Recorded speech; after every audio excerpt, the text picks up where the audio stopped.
Wonder if our friends at Musketeer Pictures are taking part. Let's head over and check it out. Maybe there's even something we can help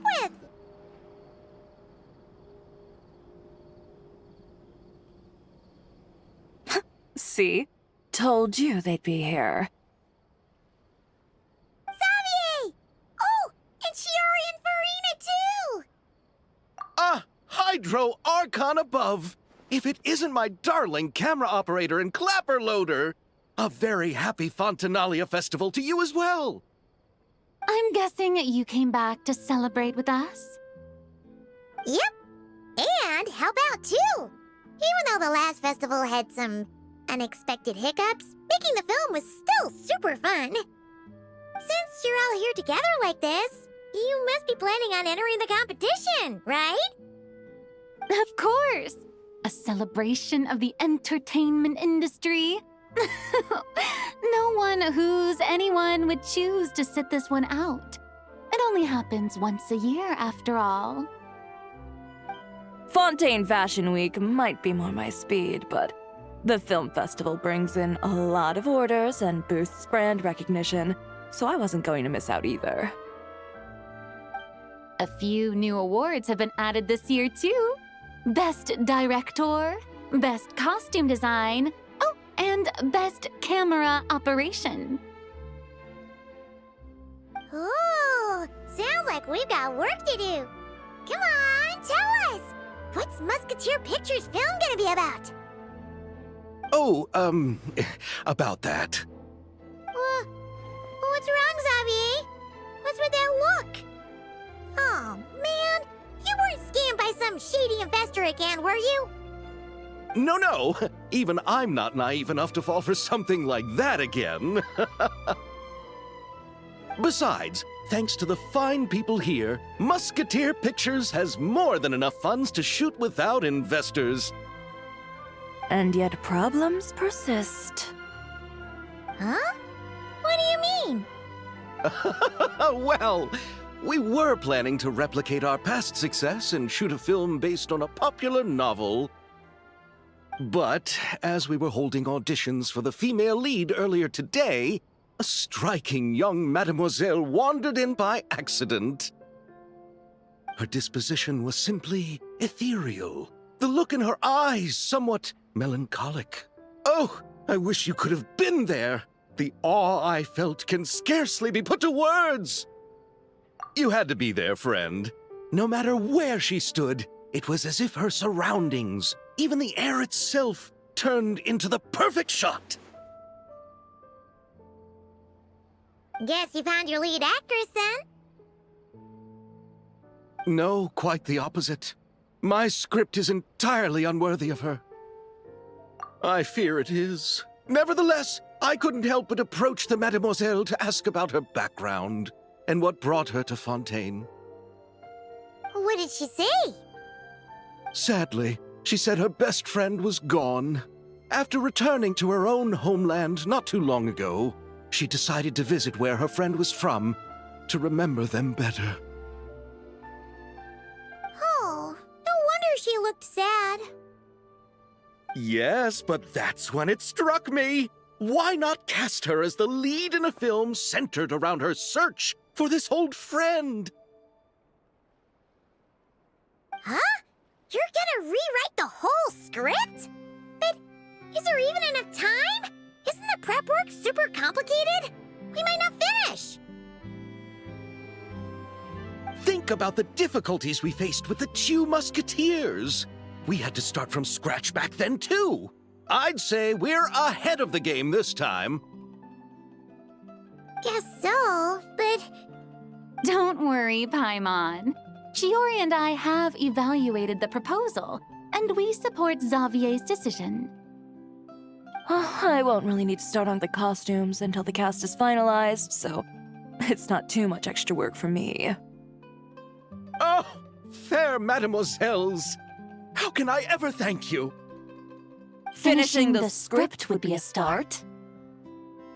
You know, compared to a commercial popcorn flick, I do prefer the idea of shooting a more artistic film. One that leaves a profound and lingering impact in the hearts of the audience. I agree. True trendsetters are the people who dare to go against the grain. Wow! Leave it to Director Farina to have a vision. Honestly, though, the artistic passion of everyone at Musketeer Pictures is inspiring. Anyway, now that we've heard so much about this lead actress, Paimon's gotta know who it is! Ah! Columbina! What are you doing here? Hello. I was just walking past when I heard you talking about me, so I came over. Huh? You know Miss Columbina? Of course! Wait a second. Does this mean Columbina is the actress who inspired the whole rewrite? Yeah. Wait, so did you make the trip by yourself, Columbina? Yes. I mentioned how I wanted to visit other nations once things settled down in Notcry, remember? So I went to the curatorium to ask Never for advice. She told me about the film festival in Fontaine and said it might be fun to visit. I spoke to Lauma before I left too, and she thought it was a great idea to get out for a bit. It's just, I received quite different travel advice from the two of them. Oh? How so? Well, Lauma told me to go out and experience new things and make new friends. What a wonderful suggestion. That's how a trip should be. What about Nefer? She said, don't trust anyone and don't talk to strangers. Yep, that sounds like her. I can understand that too.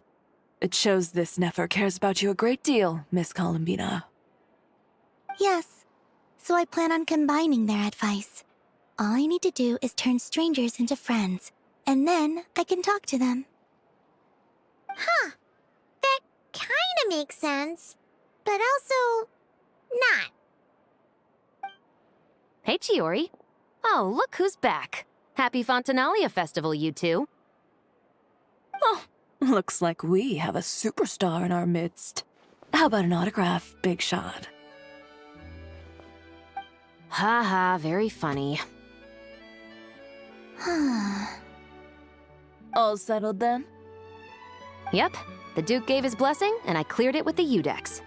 During the festival, inmates with good behavior will get a chance to spend some time on the outside. Under the stringent supervision of the Special Patrol, of course. Risley! It's been a while. Happy Fontinalia Festival! Does that mean Veronique and her brother will be at the festival? During a specific window of time, sure. Doesn't hurt to give the inmates something to look forward to. A little sun'll do them some good, I think. This is a friend from your travels, I'm guessing. Thought I heard something along those lines. Right! We should make some introductions, huh? Chevros, Risley, this is Columbina, a friend we met in Notcry. Welcome to Fontaine, Miss Columbina. I bet the weather's been quite an adjustment. Yeah.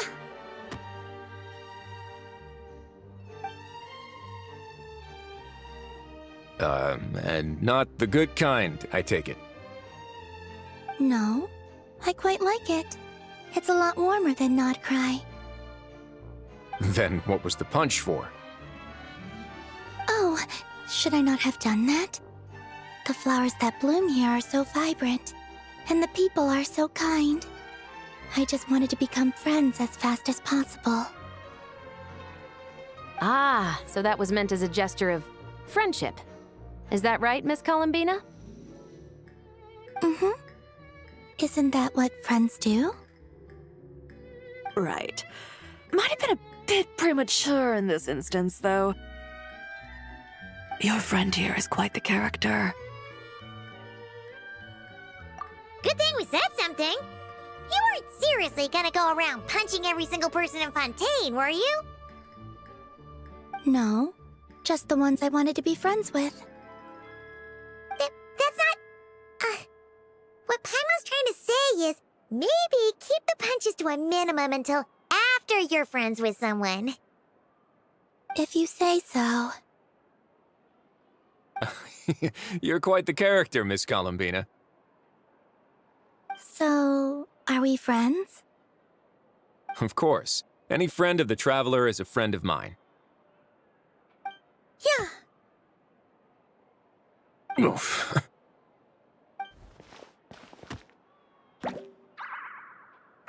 When it comes to friends, you sure know how to pick 'em. So Miss Columbina is the lead actress I've been hearing so much about. The whole thing about her aura is starting to make more sense. You gonna be part of the film this time too, Shivers? That was the plan. But now that Mr. Xavier has changed the direction, I don't think I'm in quite as many scenes. It's all for the best, though. A different crew asked me to help consult on some of their musket work. Oh, sounds like our trusty musketeer is as popular as ever. I'm just going where I'm needed. I'm more than willing to help with whatever this production needs as well. Ah, well, speaking of, would you happen to know if there are scenic locations around the court of Fontaine that other crews haven't booked? The festival's pretty popular this year, so there's not a lot left. You might just have to talk it over with the other productions and see if they'll let you squeeze in here and there. I see. Having trouble finding a filming location? Yes, we made a last-minute decision to go down a different route, so the indoor locations we reserved are no longer a good fit. And it looks like all of the best outdoor spots have been taken. You know, I might know a place.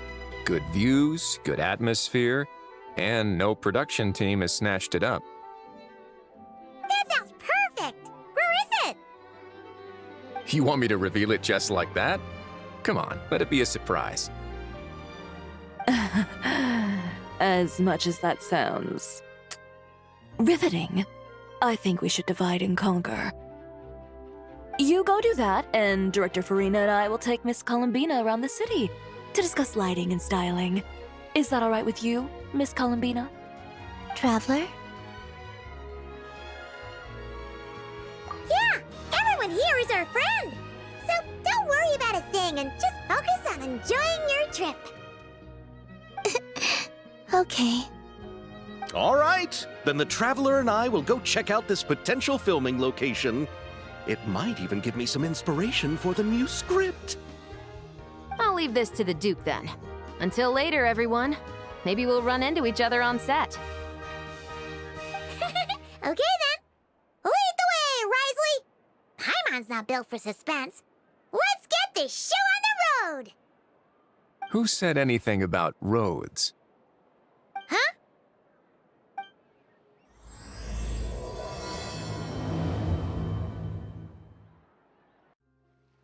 No way!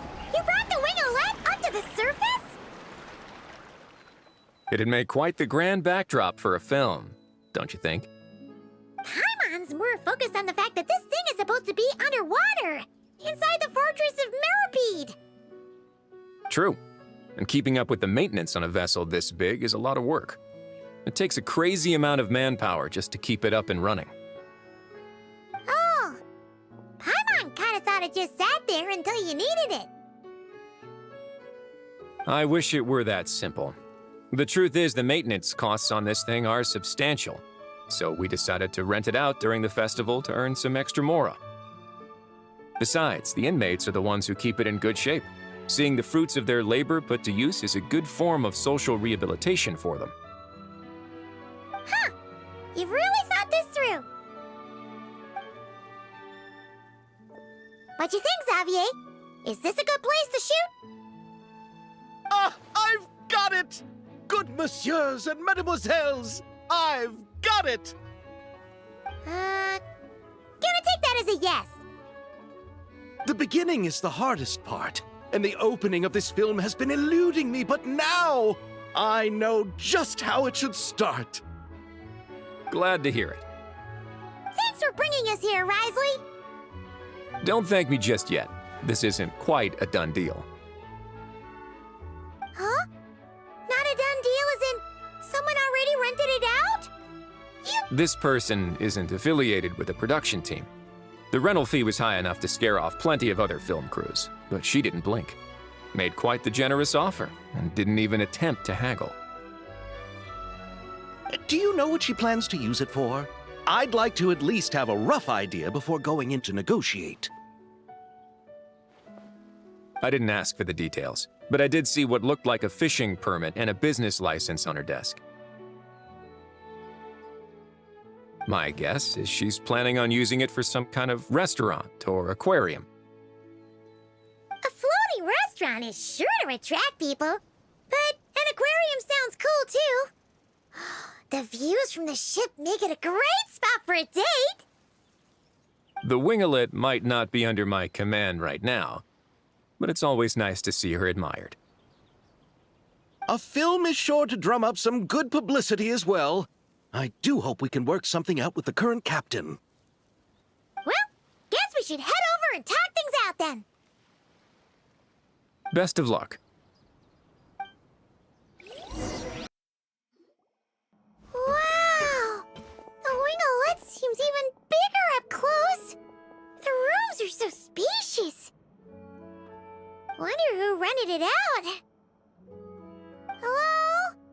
Anyone there? Perhaps the captain had business to attend to elsewhere. But why rent such a massive boat just to have it sit here, without even leaving so much as a note? Let's try again. Anyone there? Hello? Seriously? Right now?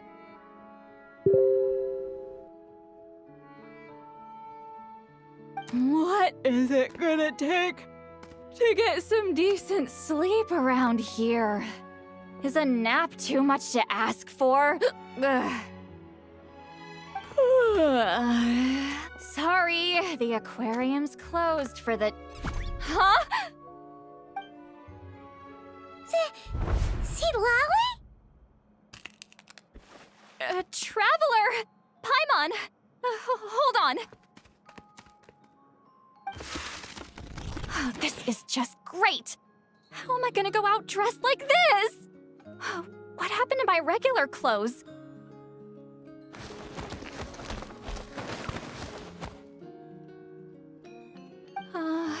The wash! I put them in the wash after I drank too much and fell into the fountain. Oh, this can't be happening! Am I seriously gonna go out like this? Think we might have caught her at a bad time.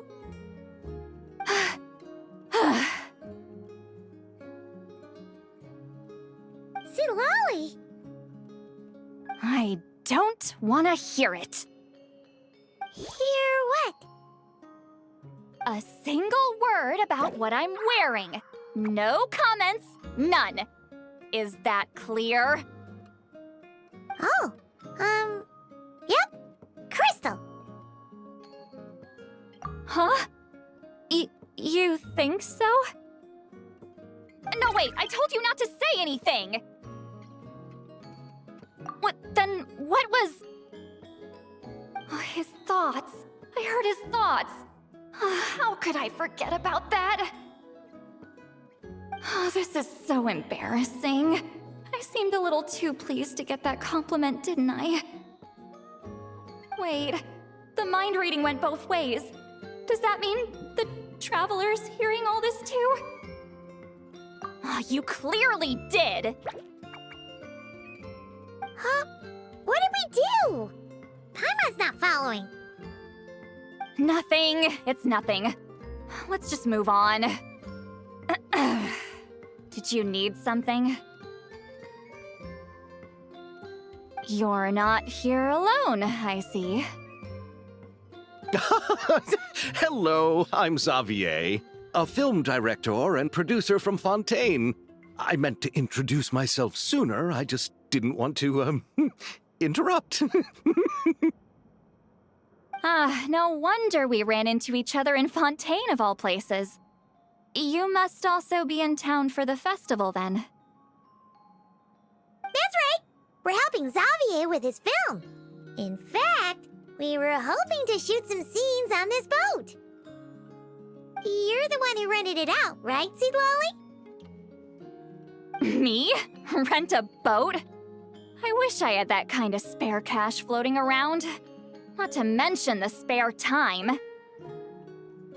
Don't get the wrong idea, though. I'm not here to sail off into the sunset and live out some cushy retirement life, okay? I'm not that old. Then why you dress like... how did you end up staying aboard the Winglet? Well, I heard one of my favorite light novels was getting turned into a film, so I came to Fontaine to catch the premiere. Originally, I booked a room near the Opera Epiclese, but I'm quite particular about where I sleep these days. I think it's an age thing. And that bed? Oh, I just couldn't sleep in it. I tried to find a different hotel, but with the festival, everything was completely booked. Just as I was worried I'd have to sleep under a bridge or something, I happened to spot a help wanted sign on the side of the road. Oh, so you're here to take care of the boat? No, I was hired to man the front desk. The pay is a bit low, but food and drinks are covered. And it includes room and board during the festival. Plus, the job is simple. So I thought I'd give it a shot. Wow! They actually thought you'd be a good fit, huh? What? You don't think I'm cut out for it? All I have to do is tell people the aquarium isn't open yet. Other than that, I'm free to do whatever I want. It's a pretty sweet gig. That's all? Yeah, I was also kinda shocked. But it's not a lie. Head downstairs and see for yourselves. There's nothing but empty tanks. Not a marine animal in sight. Did your boss mention anything about being open to film crews using this space? Our production was hoping to film on the deck for a few scenes. No. That never came up. You could just ask her. Oh, she's around? What kind of person is she? We should know what we're heading into. She's nice enough, I suppose. Pretty reasonable, too. Even offered for me to move to a bigger cabin if I was too cramped. Back at the Masters of the Nightwind, I'm used to being the one giving orders. But working under her doesn't feel like being bossed around. She seems to respect what I think. Wow, she sounds like a great boss. She did tell me she'd rather not be disturbed, though. She's been working on an important project, so I'd keep it brief. Got it. Thanks for the heads up. All right, the captain's quarters are this way. I can take... Wait. But I'm wearing... whatever. I doubt she'll care. Just follow me. Miss Guillotin? These visitors were hoping to ask you about something.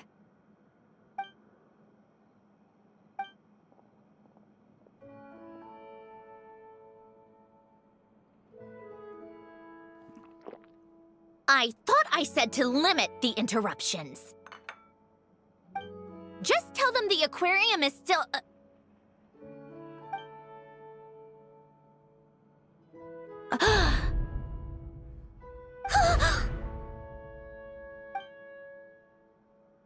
Sandrone? You're here! Huh? You know each other? Are you okay, Sandrone? Do you still remember us? Everyone was so upset after what happened. We all missed you so much. Miss Seat Lolly, why don't you escort this gentleman to the reception area for a cup of tea? I have something to discuss with these two in private. Ah, I see. Right this way, Mr. Xavier.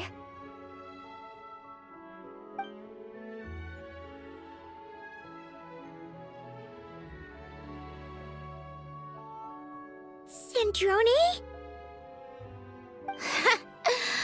I really can't go anywhere without running into you two, can I? Are you okay? During the battle, your core... it was... Destroyed by that bastard Dottore. That's right. But as you can see, I'm fine now. No major issues. Or at least, there shouldn't be. Oh, what a relief! Oh, why didn't you tell us sooner? Or come back to see your friends? Now that I have the chance, I just want to say... Thank you for saving me. Huh?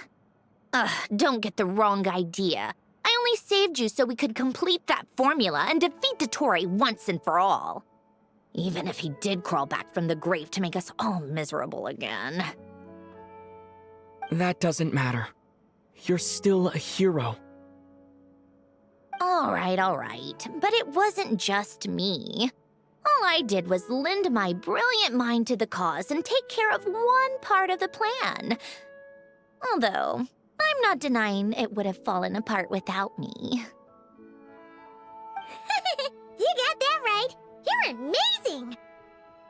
But how did you go from from a lifeless pile of scrap to looking like this? Well, my mom was trying to put it a bit more gently, but yeah. Where do I even start?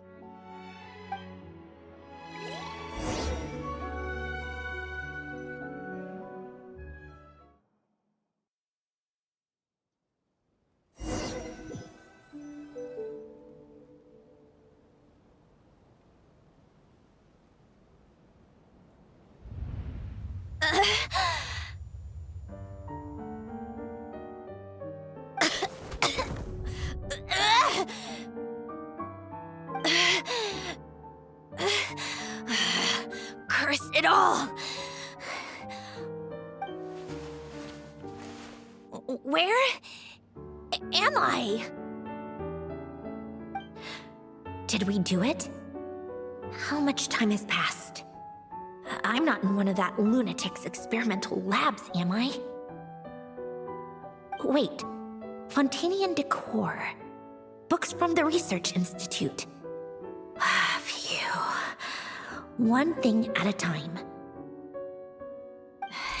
Initiate self-diagnostics. Assess the extent of the damage. Cut power to compromised, non-essential components. Then reconstruct available action modules. Severe damage to the core. Dottore, you bastard. Polonia?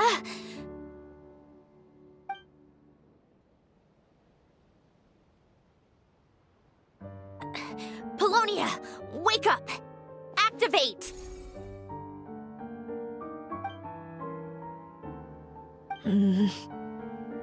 You're in even worse shape than me. Internal gears and energy circuits are barely intact. Extreme damage to the core, just like me. Rebooting is off the table. Even if I could repair the damage, I don't know if... You used up all your critical energy in those final moments, didn't you? To protect the core of that guy in the hat, and the numerological array. Wait, the array. Yes! The prototype is still here. But can I even run it in this state? Whatever. I have to try. I just need to confirm one thing. Activate the numerological array. Connect the computing core to my body. Just like I thought. it needs too much computing power.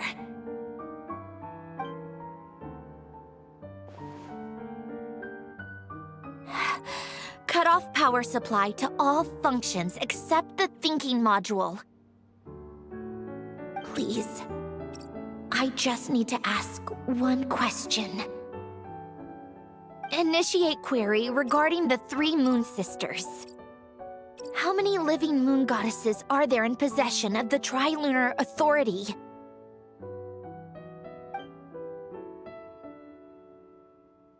One. It worked. You did it, Columbina. You made it back. But how did I survive? The self-diagnostics showed damage severe enough to shut me down for good. What triggered the reboot? A built-in message? Only visible after a core reboot. The final gift. Alen!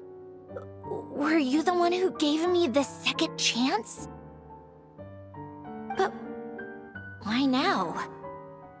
What activated it?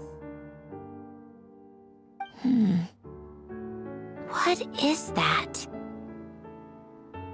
A vision? Wait, no. It's a stellar linchpin?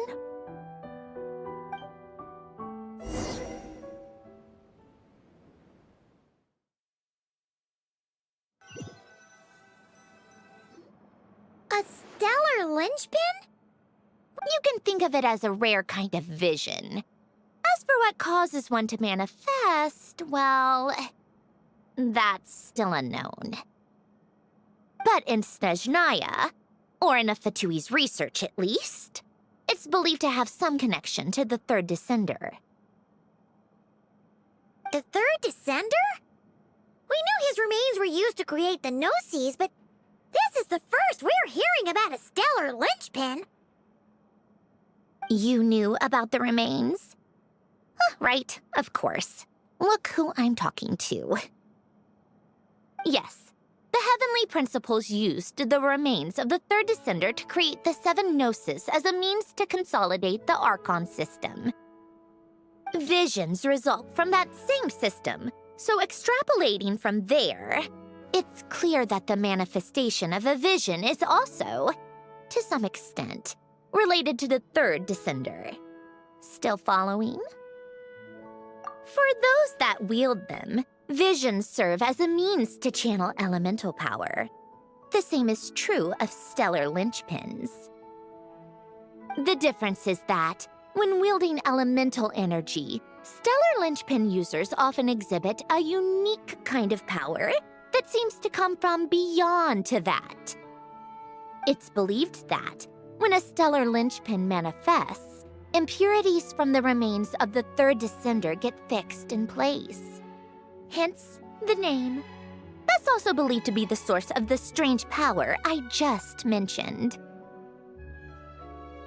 We've heard that visions can appear when someone has a really strong wish or desire. Stellar linchpins sound kind of similar, so does that mean... Huh? Oh, don't look at me like that. I've never had any grand wishes or aspirations. Just a list of things that drive me up the wall. So if you're asking why this thing appeared, I have no clue.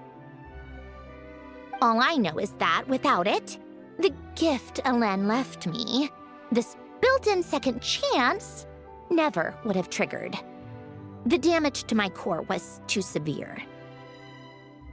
But thanks to the stellar linchpin's manifestation, it did trigger. And after my core rebooted, I was able to repair the damage to my body.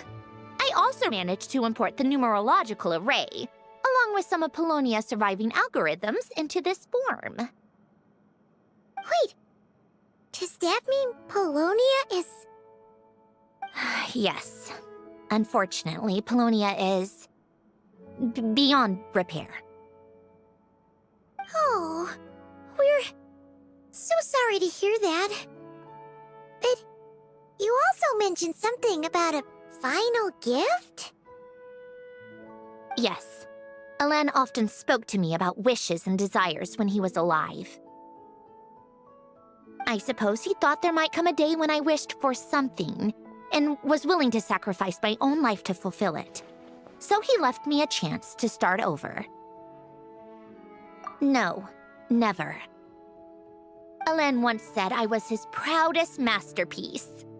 That might sound boastful coming from me, but it's also an undeniable fact. After Alain died, I started studying how Polonia and I worked.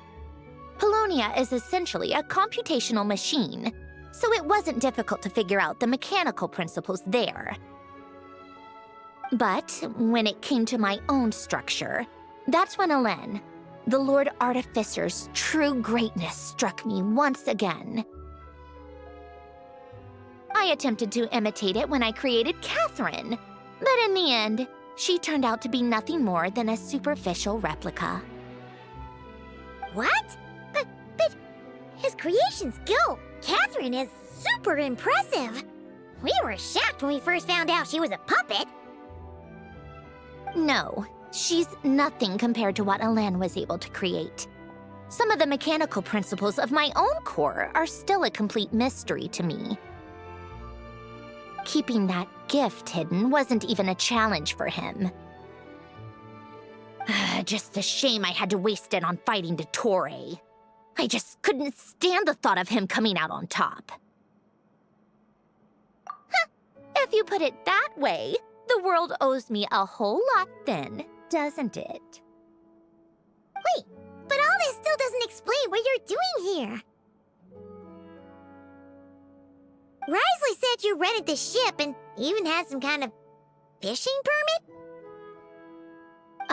That's because I'm trying to go back to the place Alain and I lived when he was alive. My former home, I suppose you could say.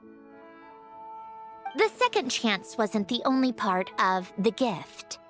According to the message, Alain left me a few other things that are stored in the house we shared together.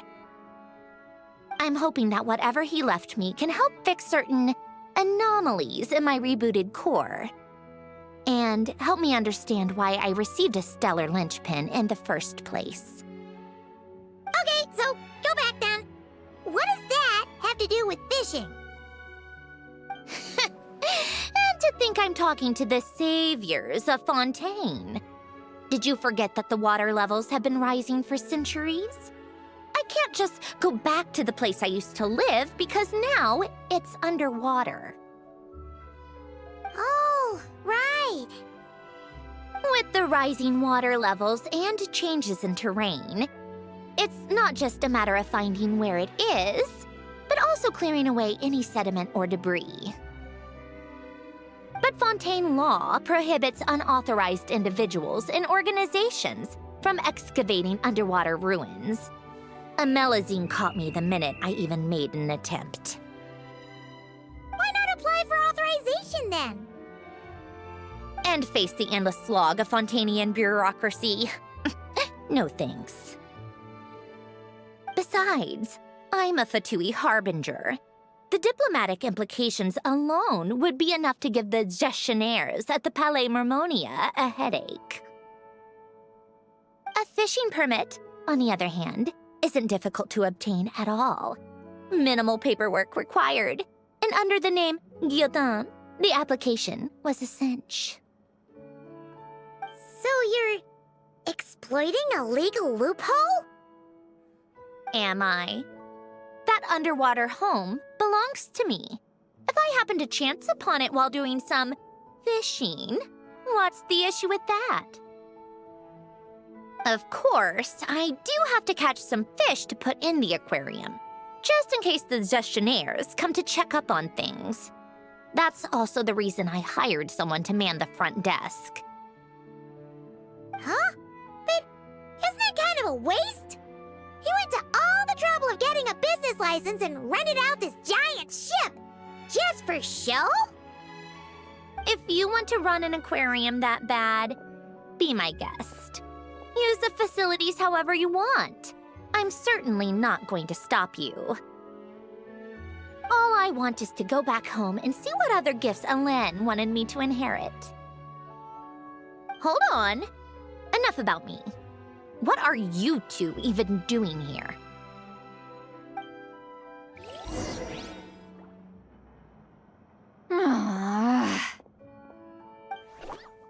Seriously? They've been in there forever. The reaction when they saw each other was strange, to say the least. You're lucky I was nice enough to leave the room and give them some space. Back in the Masters of the Nightwind, I'm the one who gets to kick people out. I just want to know what they're talking about. Should I cast a little eavesdropping spell? Oh, no, what am I thinking? I'm Granny Eastly, the great shaman of the Masters of the Nightwind. I can't do something like that. This is just ridiculous. Making me wait out here for so long? Where's their respect for their elders? Oh, here they are. Were you back there arguing or something? What took you so long? The two of you are already acquainted with Miss Guillotin, then? Oh, yep. But don't worry, we got everything sorted. Sandrone agreed to let us shoot on the ship, but it has to be when she's not here. When she's not here? That's right. You'll excuse me if I didn't exactly ask for this little reunion. I wasn't planning on seeing anyone. Like I said, my core is severely damaged. Even with the gift, there are anomalies that are making things unstable. I don't even know if I can continue to function without issues. So the priority is to fix these anomalies and get answers to my own questions. Then, I can see the people that need seeing. Anyway, just let Sandrone know when you plan to film Xavier, and she'll, steer clear. I do hope I'm not causing Miss Guillotin too much trouble. No! She just wants to keep a low profile for her own, complicated reasons. She doesn't want anyone else to know she's here. Understood. I'll be sure to keep that in mind. Oh, and see Lale? Huh?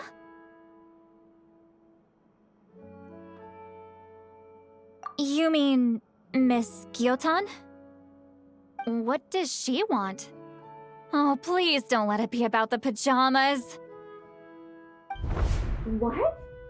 The 7th of the Fatui Harbingers? Why are you telling me all this? I asked the Traveler about you, and I've decided it's best to be open in this instance. I can understand if you would rather not work for a Harbinger. Regardless, the room on the ship is yours to keep. You're an acquaintance of the Traveler, and I plan to honor that. Wait, she's actually nice? It's not a problem. The captain also worked for the Fatui, and he helped Natlan a great deal. We know that there are good people among your ranks. Besides, I've been around long enough to know what it means to earn one's keep. This isn't Natlan, and I don't expect special treatment. Besides, sitting at a desk isn't exactly back-breaking work. I appreciate that perspective, great shaman. Seat Lolly. Just call me Seat Lolly. That title makes me sound so... old. Well, Seat Lolly, the Traveler and I are looking for something, so we'll be heading underwater together soon. I'll leave the ship in your care while we're gone. Together? How often? Not too often. We're heading out in a bit, but I'll be available if you need something. You couldn't, go alone? I wanted to, but he was concerned about my physical well-being, so he offered to come with. Guess my mental well-being means nothing then. Huh? Miss Guillotin is so generous. We talked it over, and she agreed to let our crew come over and do some test shots while you two are out. Just be quick about the whole thing, okay? All right. Our first stop is the Barrel region. After Alain left the Fontaine Research Institute, he lived in seclusion somewhere around there.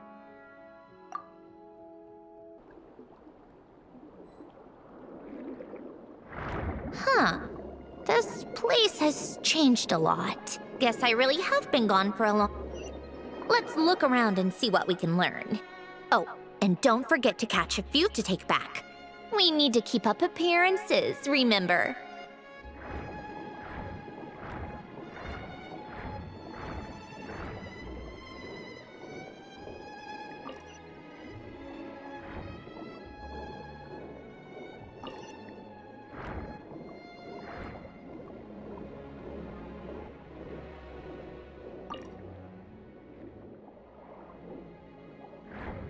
Poisson isn't too far from here, right? It's all a bit nostalgic, I guess. Back when I lived here, all this was still above water. All right, I have a general understanding of the terrain changes and sediment accumulation. We can stop here for now.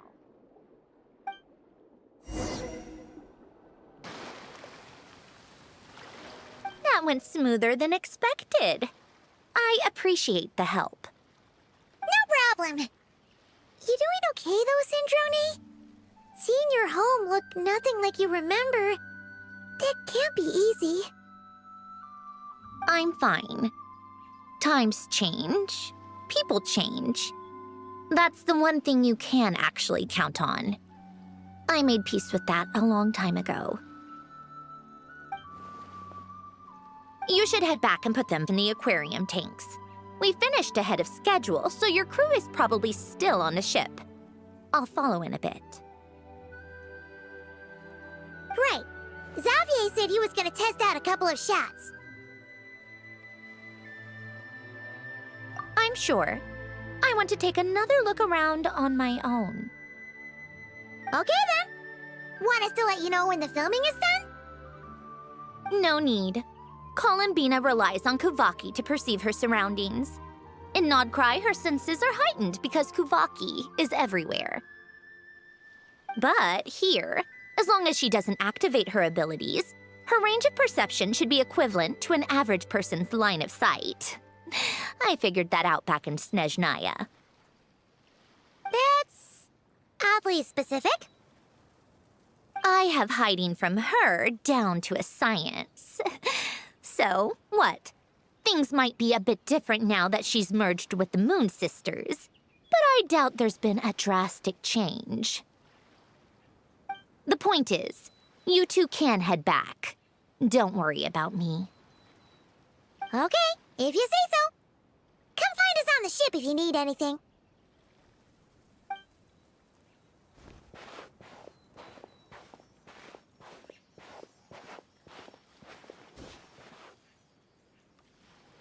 What did you leave for me, Alain? Did you know I would come back? Or did you make it so I would have to?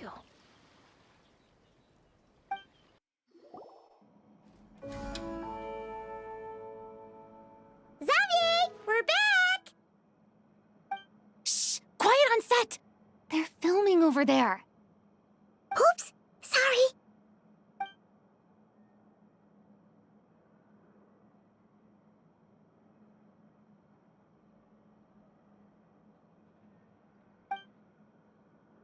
What's your take, Detective? Bullet wound to the chest. Gunpowder residue on the clothes. The victim must have been shot at close range. You think it was someone they knew? Yes.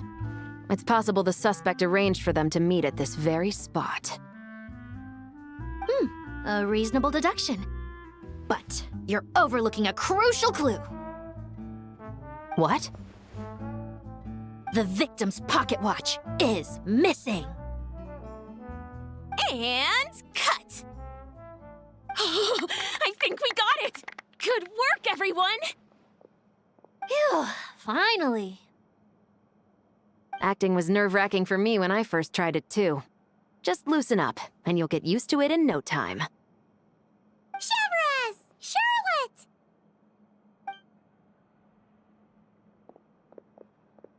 Oh, hello there, you two! You're filming here too? Oh, so Charlotte's crew must have been the one that asked you to help out, huh, Severus? Yep, they heard about a potential filming location and wanted to come check it out. But when we got here, your crew had already beaten us to it. Luckily, Xavier and our director, Lapine Pauline, go way back. In the end, we agreed to just share each other's filming locations. Considering all the last-minute changes, that's just what Musketeer Pictures needed. For sure! Based off the scene just now, you must be the star of the film, Charlotte! You bet! This detective costume really suits me, don't you think? Oh, for sure. You're already right at home lurking in the shadows taking pictures of this and that. Add a notepad and you're practically method. Thanks, Miss Chiori. I appreciate the compliment. That didn't sound much like a compliment to Paimon. So this is a film set? It looks like a very happy place. This must all be quite new to you, Miss Columbina. Yes. I watched a few films with a friend once, but she thought there was no point if I wouldn't open my eyes. So she stopped inviting me. Looks like I missed out on a lot. True, but being an actor seems like a tough job. Huh? Most people would swap lives with an actor in a heartbeat. The lifestyle is so glamorous, and the pay is more than generous. But they have to act out lives that aren't their own, with the whole world watching on in judgment. If they don't do it justice, it must feel like they're letting people down. That's exactly how it feels. This young lady has quite the unique perspective. Well, that's true. But these actors are here because they want to be and they think it's fun. Most of them, at least. Not to mention, the film we're shooting is based entirely on you, Miss Columbina. You just need to be true to yourself. I don't have to pretend to be someone I'm not? Not at all. Authenticity is what we're after. For example, this first scene opens with you on the boat, sailing to your friend's homeland. You just need to think about that moment in the story and picture how you would feel. Oh, okay. We're all here? Wonderful! Let's head to the deck and get shooting. Oh, and this is for you, dear Paimon. Your clapperboard. Whoa! Is this the same one Paimon used for the Two Musketeers? The very same. I saved it just for you. Thanks, Xavier! Feels like being reunited with an old friend. Of course! That said, I have a different job in mind for you this time, traveler. Our film is focusing on a single protagonist, so conveying the subtle changes in her state of mind is of the utmost importance. In addition to the actor's own performance, another way we can convey that is through lighting.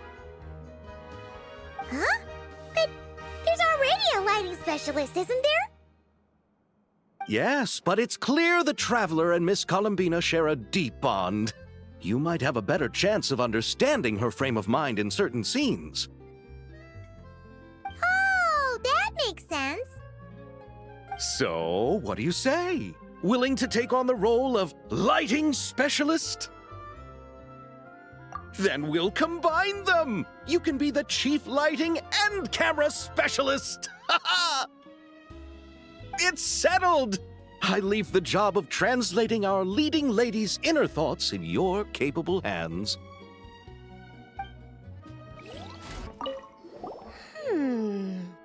Seeing all the sets in place, things are looking even better than I expected.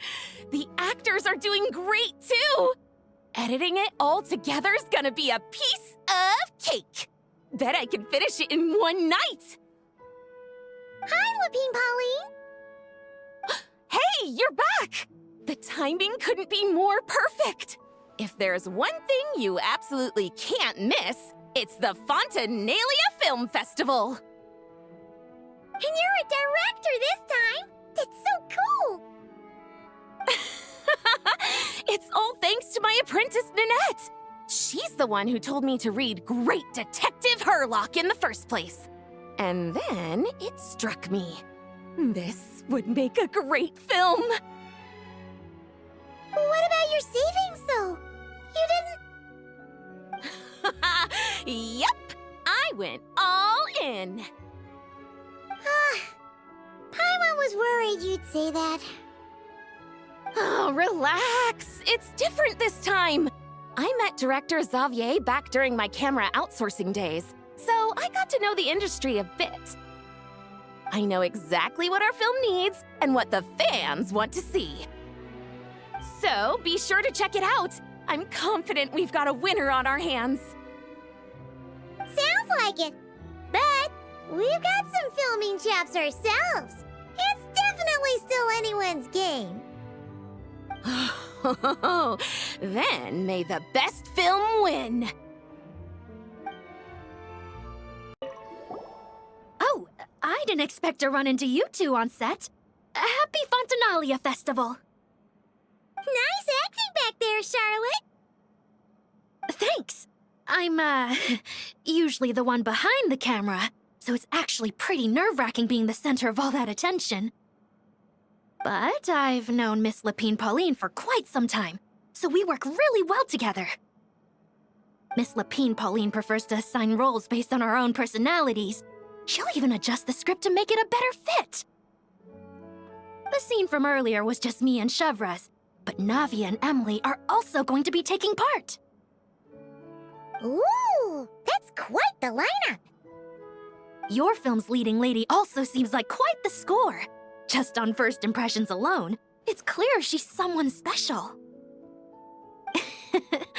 Guess we'll just have to wait and see who wins Best Picture and gets to go home with the Furina Award.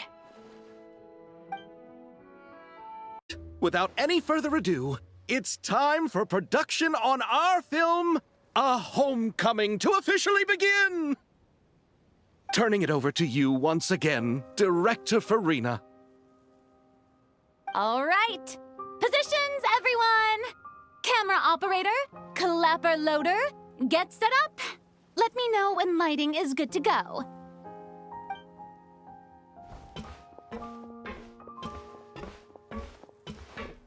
All you need to worry about, Miss Columbina, is hitting your mark. Other than that, just focus on immersing yourself in the emotions of the moment. Okay. Good. Lighting, are we ready?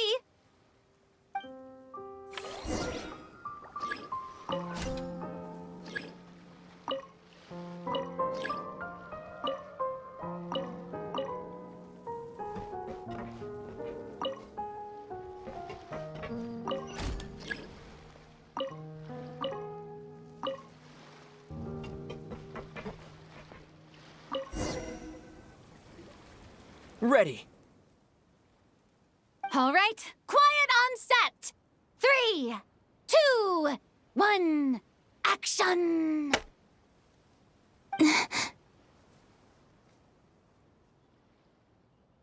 This is her homeland. Columbina.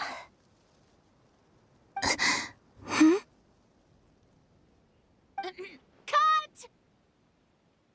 The emotions I'm looking for were definitely there. Let's just try to keep it a bit more natural. Oh, but definitely keep that gesture at the end. I loved how real it felt. You looked genuinely moved. All right, if you're ready, let's go for another take. Miss Columbina? That presence. It kind of felt like... Sandrone?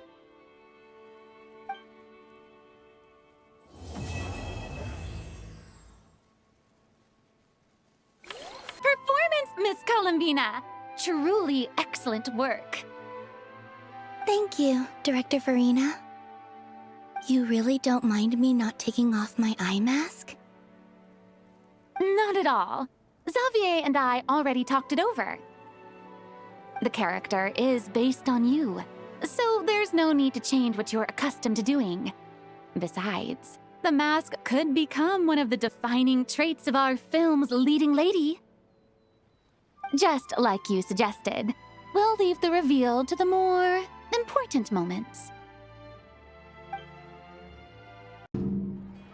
Sandrone said that if everything goes smoothly, we should be able to pinpoint the exact location of her home today. Let's head to the wing-a-let and meet up with her.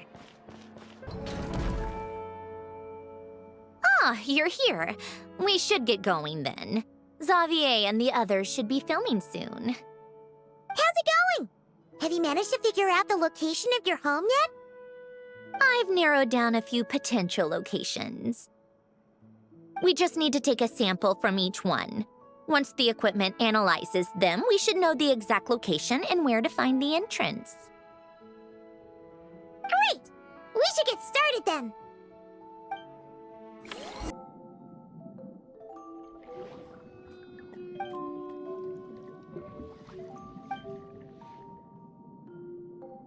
All right, let's get a move on. That should do it. Let's head back. The filming should be just about done. We made good time. We might even know the location by the end of the day. You sound pretty happy about that. Do I? I suppose I've just had enough of these anomalies I've been dealing with. The sooner I can fix them, the better. Anyway, enough chit-chat. We have work to do. Oh, but let's head in through the side door. I don't want to run into the crew on the deck.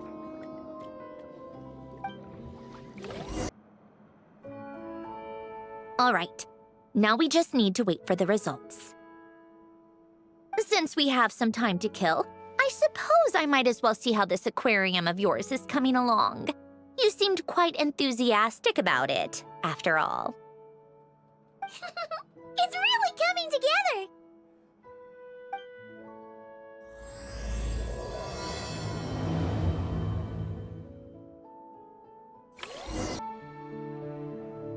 Oh, kind of impressive, actually.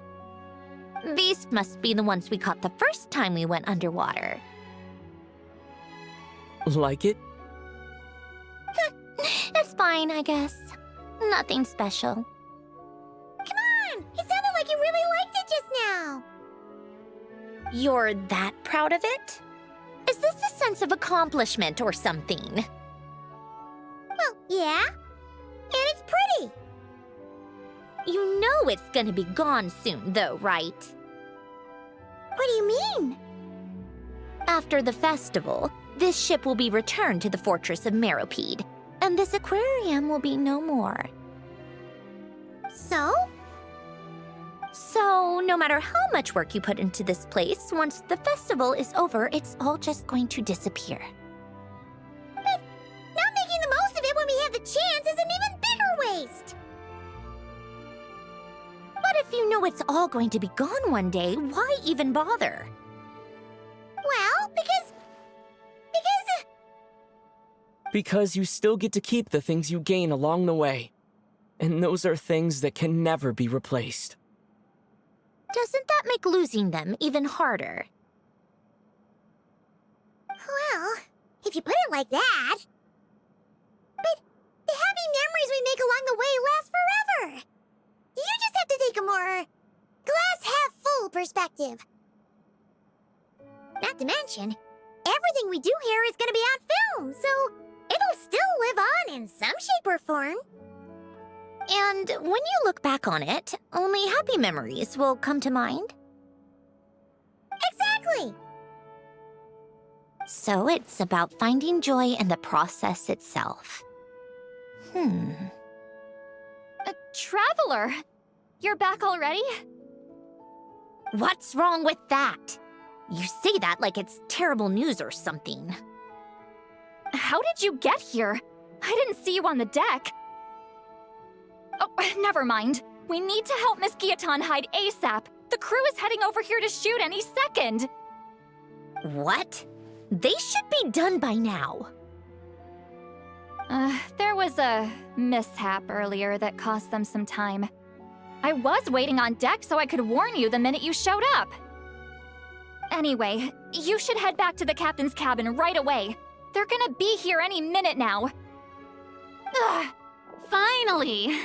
That's a wrap for the scenes on the deck. Wouldn't have taken half as long if the wind hadn't snapped our equipment in two. Uh-oh! Too late! Change of plans then. You'll just have to hide. Hide? And where exactly am I supposed to do that? Oh, there's a box over there! You can get in that! Huh? You expect me to...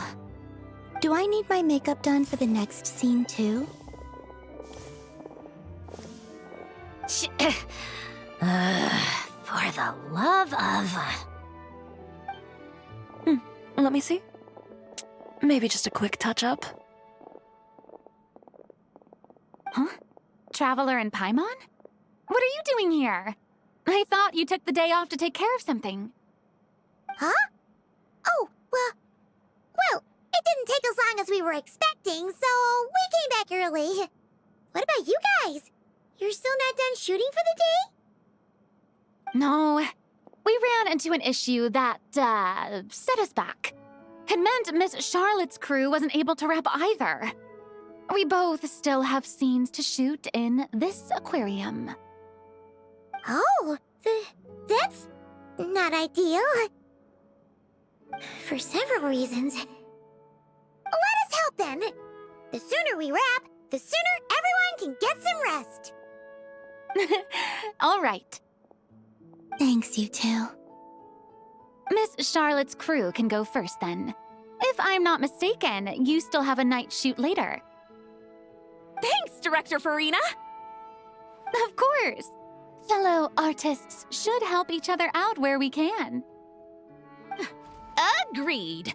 Well then, camera, lights, get set up. Actors, give your lines a quick once-over. Let's try to get this in one take.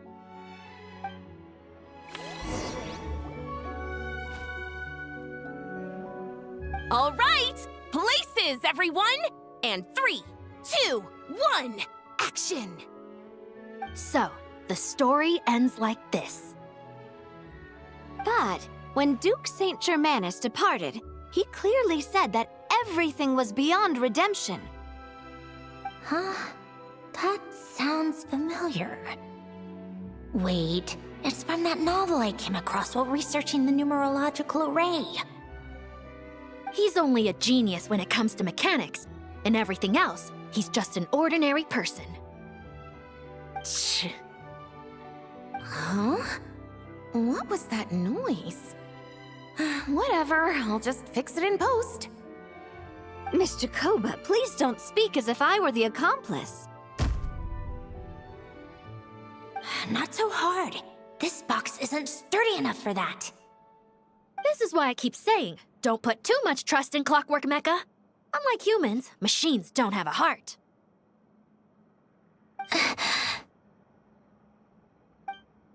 A heart? That's right. It's what's on the inside. It's also referred to as someone's soul, or likened to free will. You can think of it as a person's core, what makes them unique. In general, though, people don't believe machines are capable of having a soul. You said my emotion module was faultless. It is, but that's not quite the same thing. Do you think I have one then? A heart? I don't think so. I know so. The question is, do you recognize it within yourself?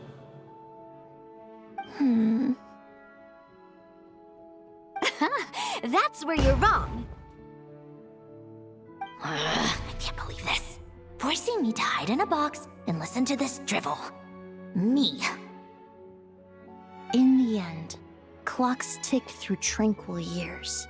Fish swim in crystalline springs. No matter how grand a dream is, it will fade away like this. Forlorn, wordless, silent. And cut. Whew, that was a long one. What did you think? If she makes them do another take, I'm going to flip a lid. And not just the one to this box. Well, there were some weird audio things going on, but acting-wise, it was great. It's a keeper. Perfect! That means I can get out of this box. it's our turn. Camera operator, set up for the next scene.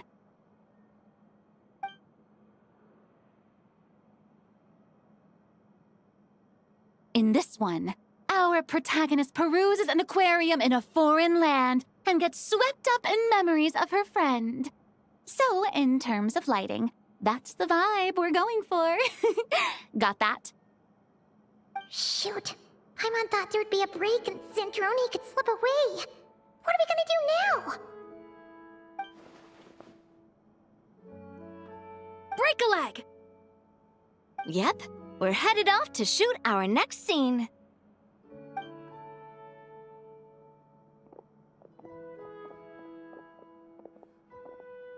All right, quiet on set! We're about to start rolling. Ready, Miss Columbina?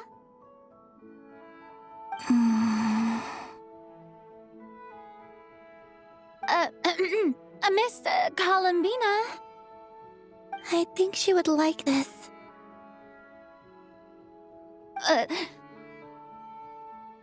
Quick, we should roll on this.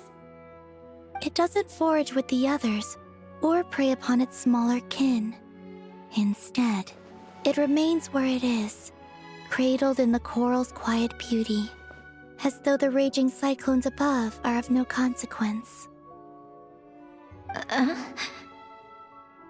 And yet, she still stood before the cyclone in the end.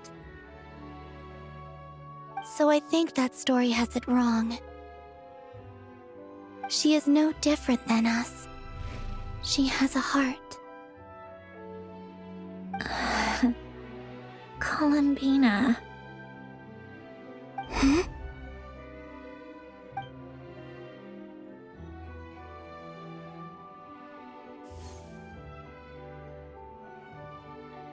Uh-oh. Is she onto us?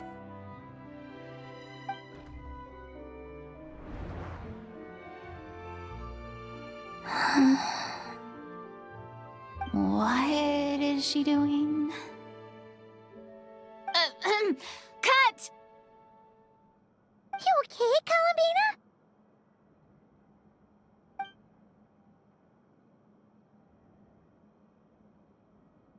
Hmm? Oh, yes. I just thought...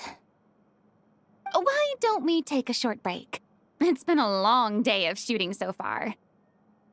That last take was beautifully organic, though. We can use it as is. No need to go again. Thanks, Director Farina. But I'm fine to continue.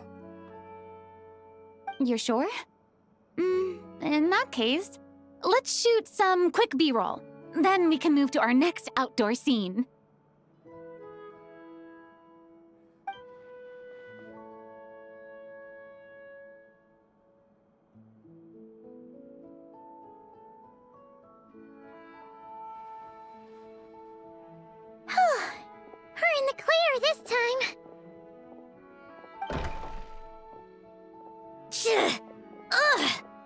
absolutely suffocating. You okay, Sandrone? Right as rain. Come on, let's go check the test results. It's time for me to go home.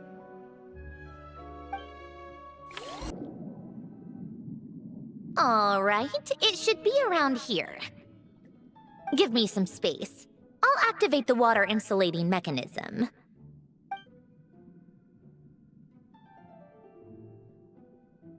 The what? Alain, much like Renee, had long predicted that the water levels in Fontaine would rise. Thanks to his expertise in mechanics, he was able to implement a few simple measures to protect our home from flooding. I told him there was no need, that I would just move when the water rose too high. But it would seem he knew a day like this would come.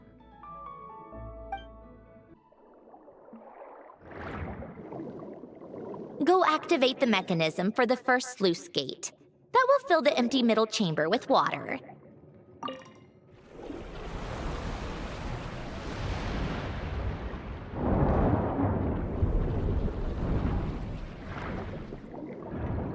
All right, now turn on the drainage mechanism in front of the second sluice gate, and this chamber will become empty once again.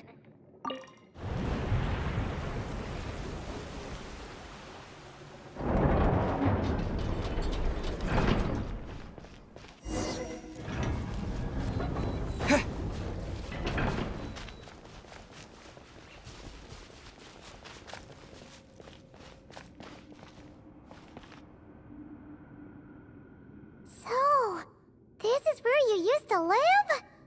It's beautiful! There's even a garden!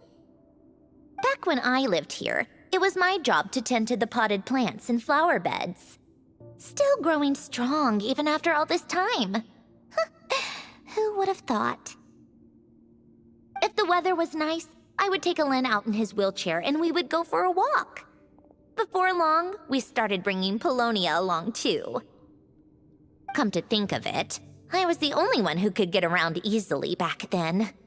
Polonia always got stuck at some point, and it was up to me to launch a rescue mission. Happy? I suppose they were. Uneventful, but pleasant. Repetitive, but peaceful. It was like living in a world where time didn't exist. Of course, that was all just an illusion. Death still awaits all of us at the end. Oh. All right, enough standing around. Let's head inside.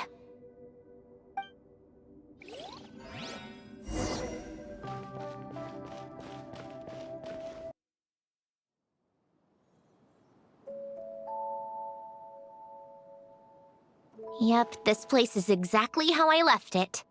Nothing has changed. What is it? Huh? How did you get... Oh, Arlecchino gave it to you, didn't she? And you... read the whole thing. Just so you know, a lot of that was written a long time ago. At that very desk, to be exact. Anyway, since you've already read it, you should just hold on to it. I can always start a new one. Well, feel free to look around. I'm going to start looking for the gift Alain mentioned. Oh, but be careful with the stuff around here. I'm not saying you can't touch anything. Just try not to choke on the dust. A warm hearth.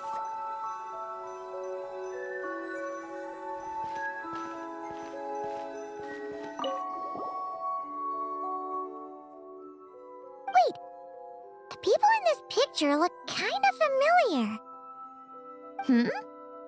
Oh, this was taken when Alain and Renee were both still at the Fontaine Research Institute.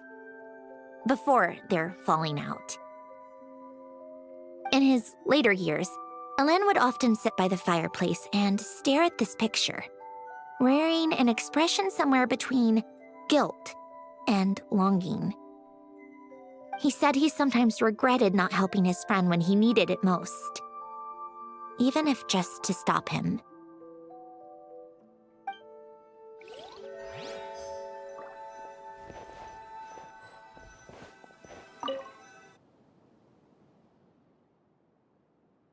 Oh, these are some of Alain's drafts from his later years. Just casual doodles, really.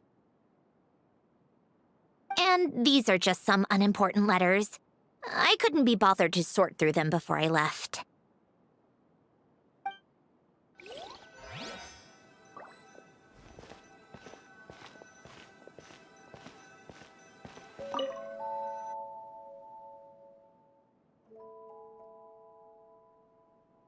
Oh, I played with these when I was little. During the first few months after I was created, I mean. At first, Alain and I would play together, but it didn't take long for me to become unbeatable. So, Polonia and I played together instead. Yeah, these don't look like Paimon's kind of games. Logic and math puzzles? Those happen to be my specialty. It's been so long. What do you say? Should we play a few rounds? Let's go with this one. The gears on the left are stacked from largest to smallest. The goal is to move them to the other side in the fewest number of moves. Just remember, you can't stack a bigger gear on top of a smaller one.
Looks like it took you a few extra moves.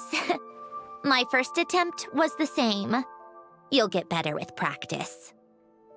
Well, what did you think of the game? You showed quite a bit of promise, too. We should do this again sometime. There are other puzzles we could try.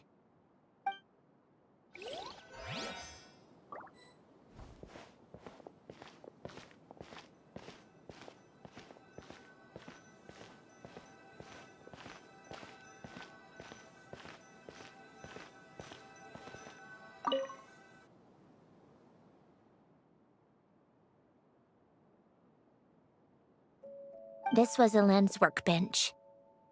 Later on, of course, it became mine. It's where both Polonia and I were brought to life. Before Alain was bedbound, this is where he would teach me about mechanics. I would sit and listen, chiming in with questions here and there. Later on, when he got too sick, I took over and would work on Polonia here.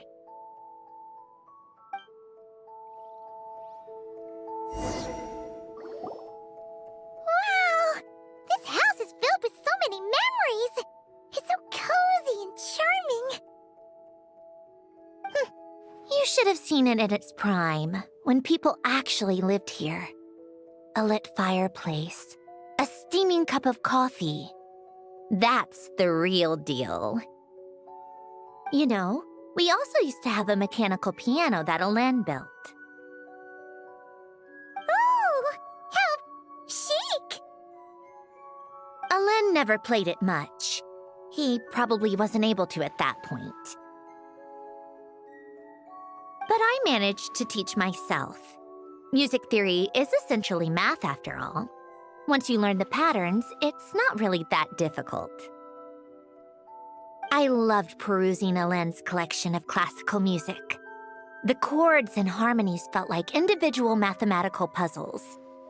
It was fascinating, so I did some composing as well. But as Helen continued to deteriorate, even the sound of music began to grate on his nerves. So I got rid of the piano. Aww. Back then, I assumed a piano was like an ordinary clothing rack, commonplace in every home and easily replaceable. It was only after I left that I realized how hard a good piano is to find. Enough about that. Helen's gift should be just in here. The only things undisturbed before I left were a few of his personal belongings.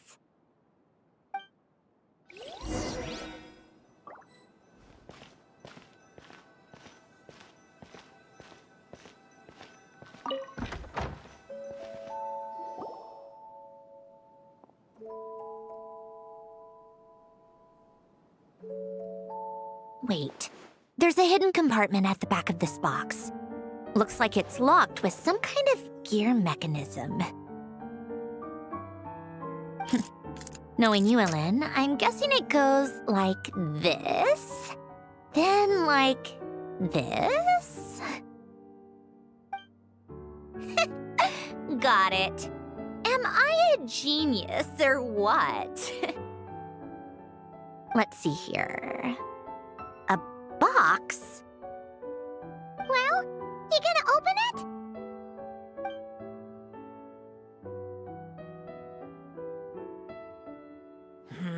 It's heavier than I was expecting.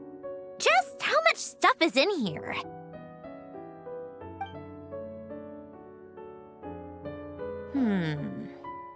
A letter? And a bunch of junk underneath it. None of it seems that important. Wait a second. This should be it. A cube? It's a multidimensional algorithmic core. Helen would use it to store information. Only Polonia and I have access. All right, I'll start looking into the core and the letter. Feel free to go through the rest of the stuff and see if there's anything useful.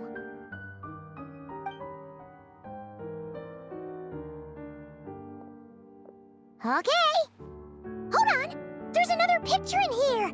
This one has writing on the back. A snapshot of you playing among the plants shortly after you were born. You seem to like these flowers a lot. May you grow and flourish just as they do.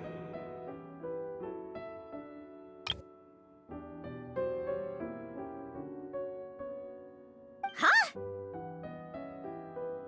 Wow! Look how happy you are in this picture. You've changed a lot since then, huh? What's that supposed to mean? Just that you come off kind of aggressive sometimes. Or, annoyed at everyone around you? Well then, people should stop being so annoying. It's not like I'm the one with the problem. Of course not. Oh, here's something else.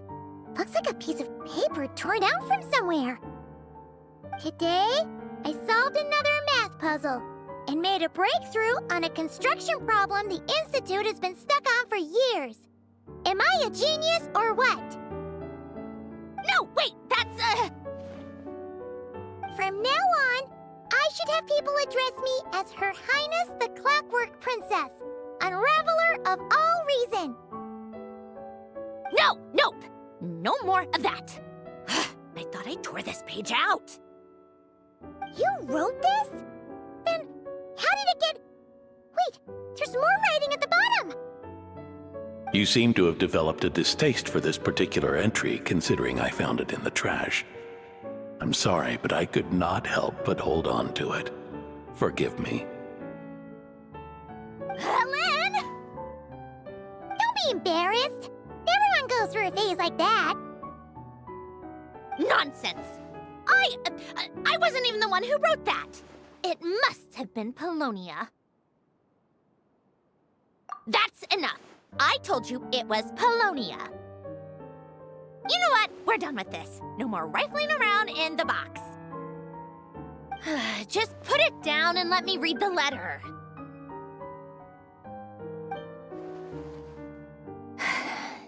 To my little clockwork princess.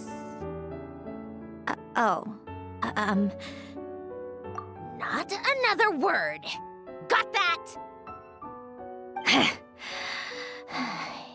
If you're reading this,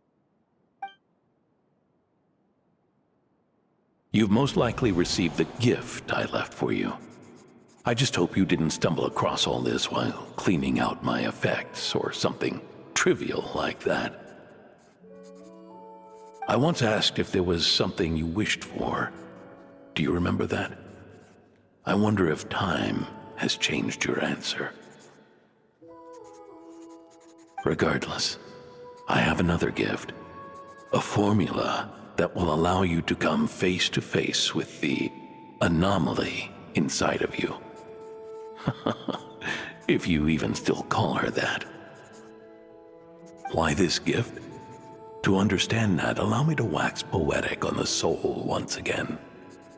I would ask you to stick with me until the end, but I know you will. You always have. I believe a person should be born twice over in their lifetime. First, there's the birth that grants us life. Then, the birth of the soul. It's a matter of transforming the life bestowed upon us into the life we choose for ourselves. And to do that, we must look inward. We must make a conscious choice to define the meaning of our life instead of allowing the happenstance of our existence to pass us by. This is the process of recognizing the soul that lives within us. You are my proudest masterpiece. I told you that long ago. But to me, you have never been a creation or a machine. To me, you're just like the rest of us. You have a heart. In fact, some theories think of the human brain as nothing more than a machine, and thought the product of its computations. So you see, perhaps we're not so different after all. Your inner machinery is just far more advanced than most.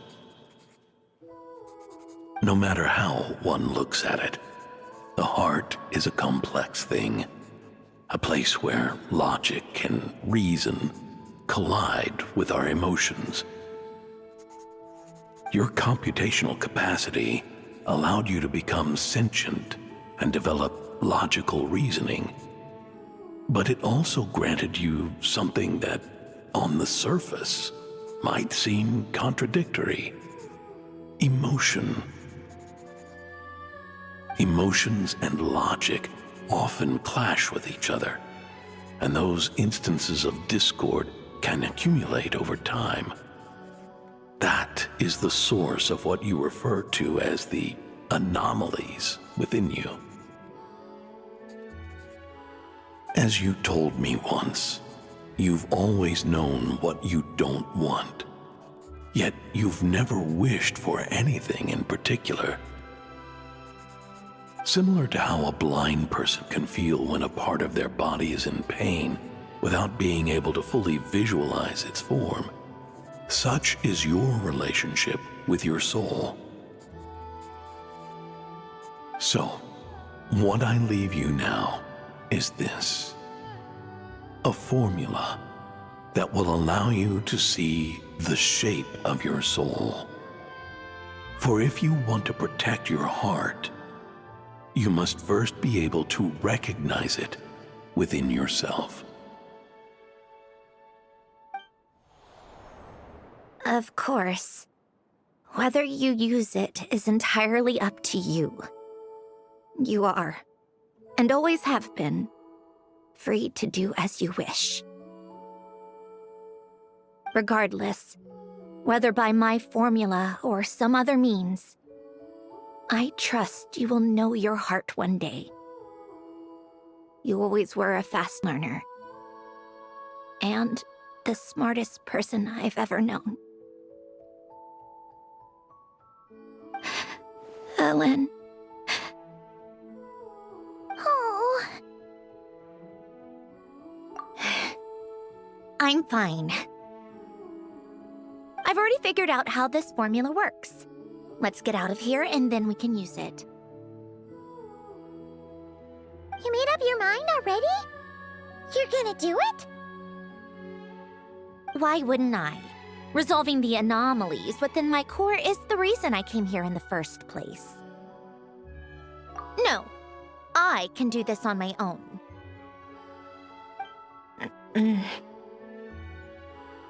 But, do you want to watch? What do you mean? I already know what anomaly I need to resolve. Like Ellen said, she's an amalgamation of all the times my logic algorithms have clashed with my emotions. And by resolve, you mean that literally, or...? Yes. But if you, let us in like that, wouldn't that mean letting us see a bunch of your, you know, inner thoughts and secrets? If what Ellen said is true, then I'm about to be... born anew. Or whatever. This is your chance to be lucky enough to witness it. Besides, you already read my whole diary. When it comes to keeping my innermost thoughts to myself, well, I think that ship has sailed. You're really sure about this? How many times do I have to say it? I finally let you in as, friends, and you want to question it. I'm not gonna offer a second time. Enough with the mushy stuff. Just follow me.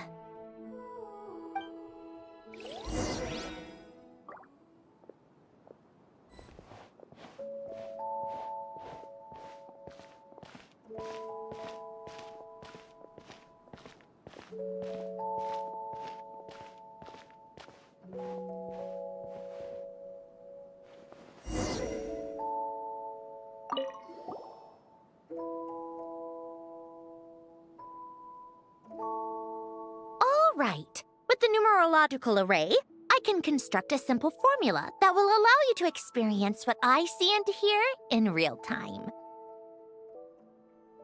Oh, just like St. Lolly's scent-sharing technique. Been there, done that. Huh! Sounds like that shaman has some tricks up her sleeve.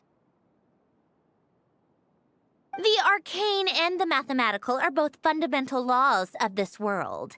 Being able to achieve a similar result through both isn't surprising. Anyway, let's get this show on the road. But no comments from the peanut gallery, okay? I know I offered, but I still don't want any interruptions.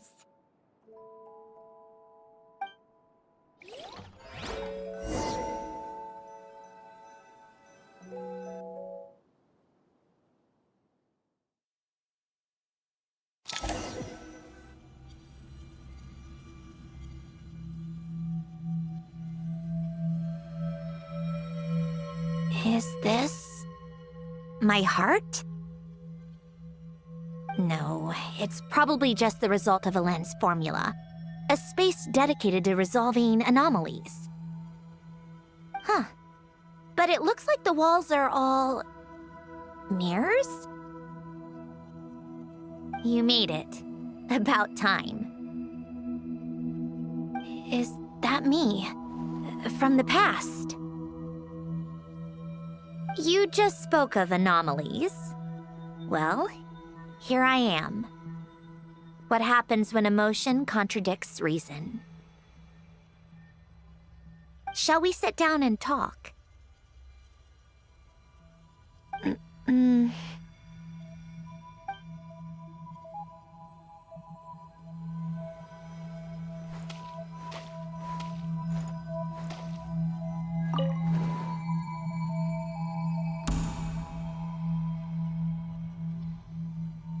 That should do it.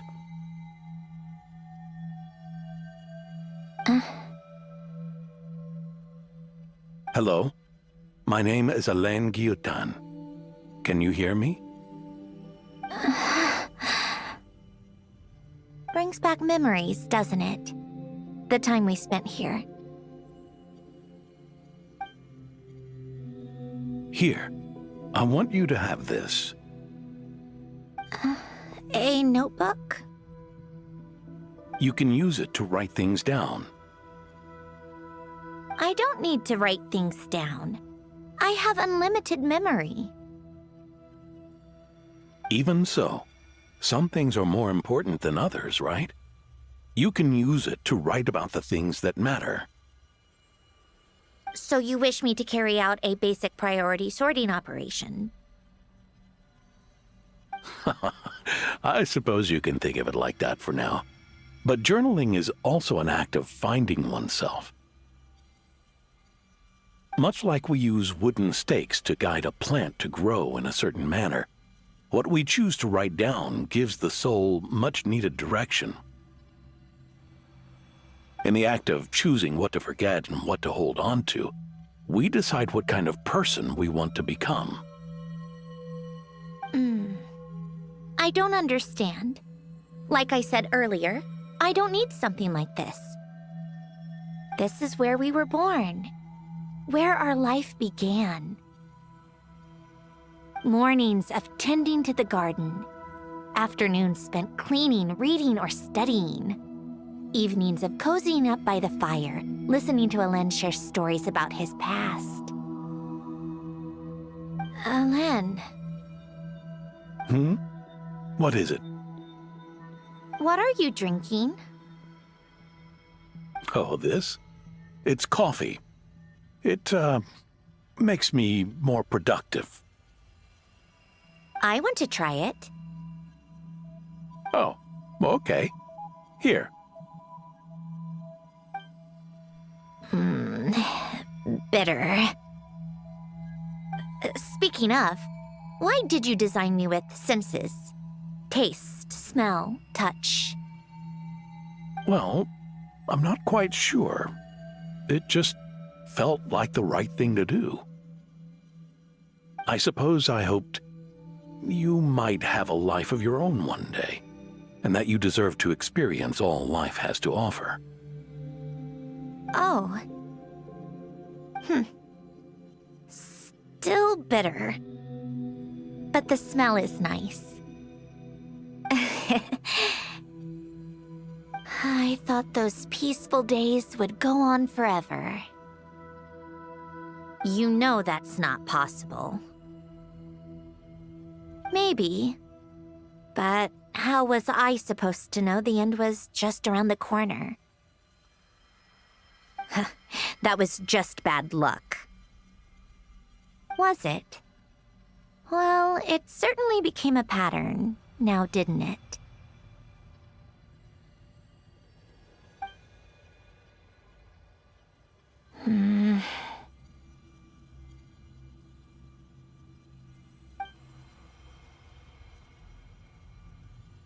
Over time, one of the habits we picked up from Alain was a love of coffee.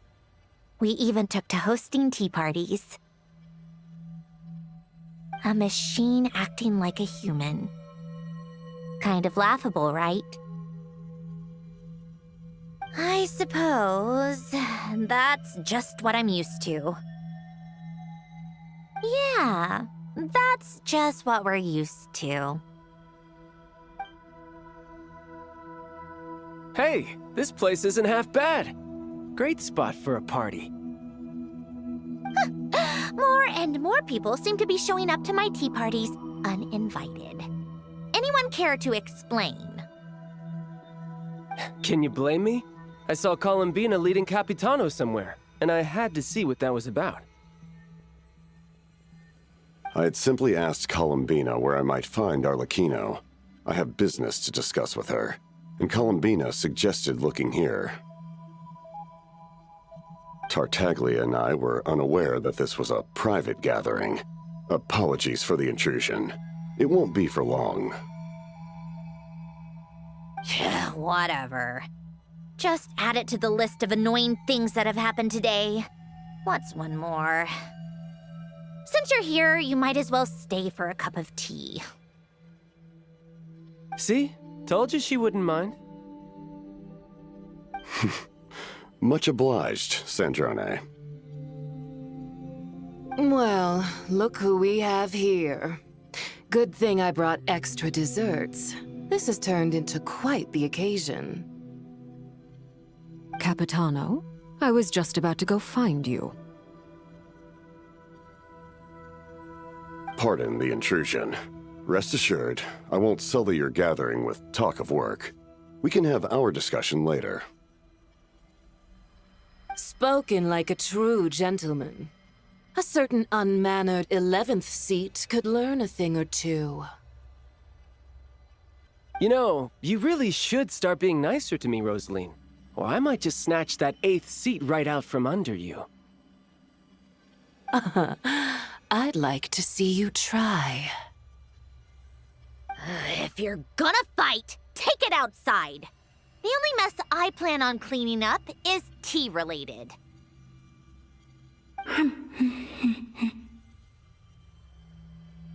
I still don't understand how our quiet afternoon turned into such a crowded gathering. One by one, people just kept barging in. And then, one by one, they left without a word. Yeah, pretty annoying, huh?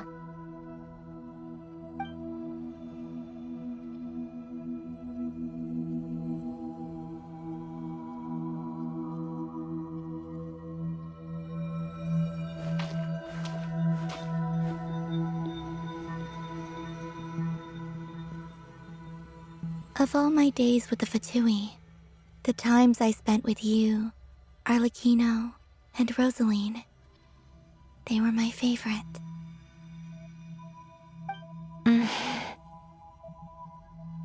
Goodbye, Sandrone.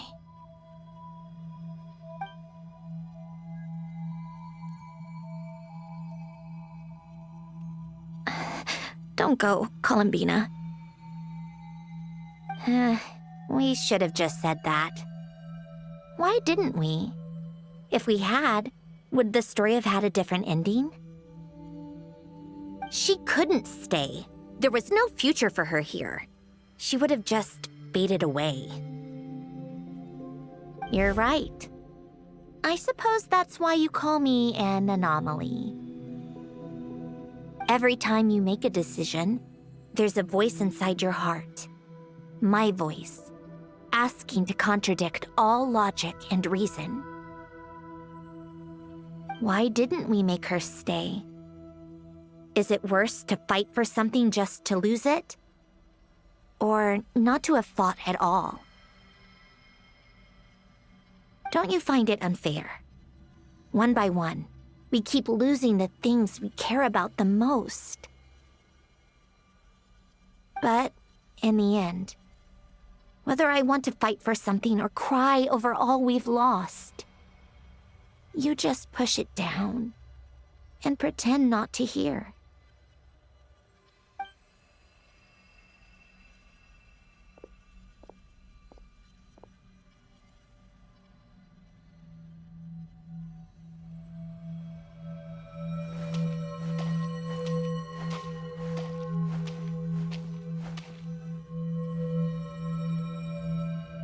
And now, even Polonia, the other half of Helen's legacy, the last remaining member of our family.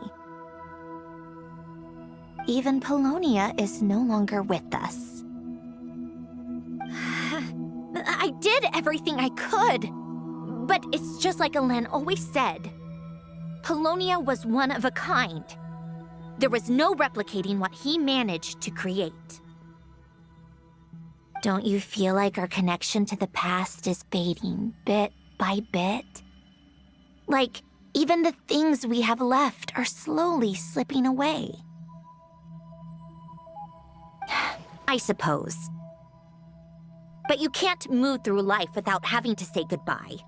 And even as we experience loss, there are always new things to be gained. Ever so logical. What's your take, then?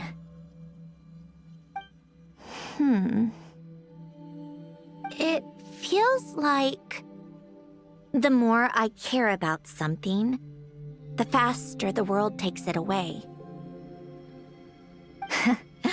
It sounds so stupid, but I can't help it. That's the hand life has dealt me time and time again. Why even fight for something that's just going to be lost in the end? Better to never have had it at all. Better if it would all just disappear. Dark, I know. But the heart wants what it wants. Maybe the stellar linchpin appeared because of me. Because of what I wish for. I don't think so. Yeah, probably not. What an anomaly wants goes against all logic and reason after all.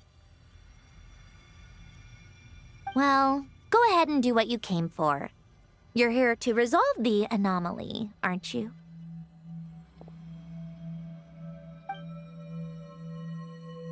Yes. What's it gonna be? Keeping me imprisoned here like before? Or eliminating me entirely, like debugging a code? That might actually be a mercy. I don't care. I just don't want to experience the pain of loss ever again.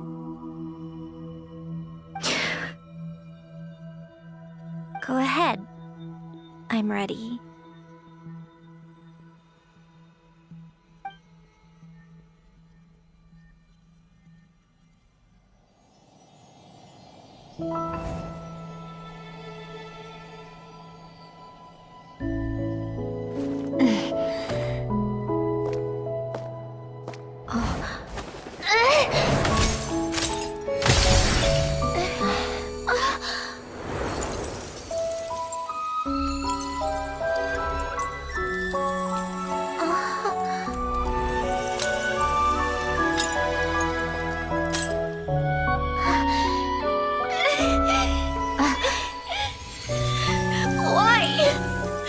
Why do we keep losing everything we care about?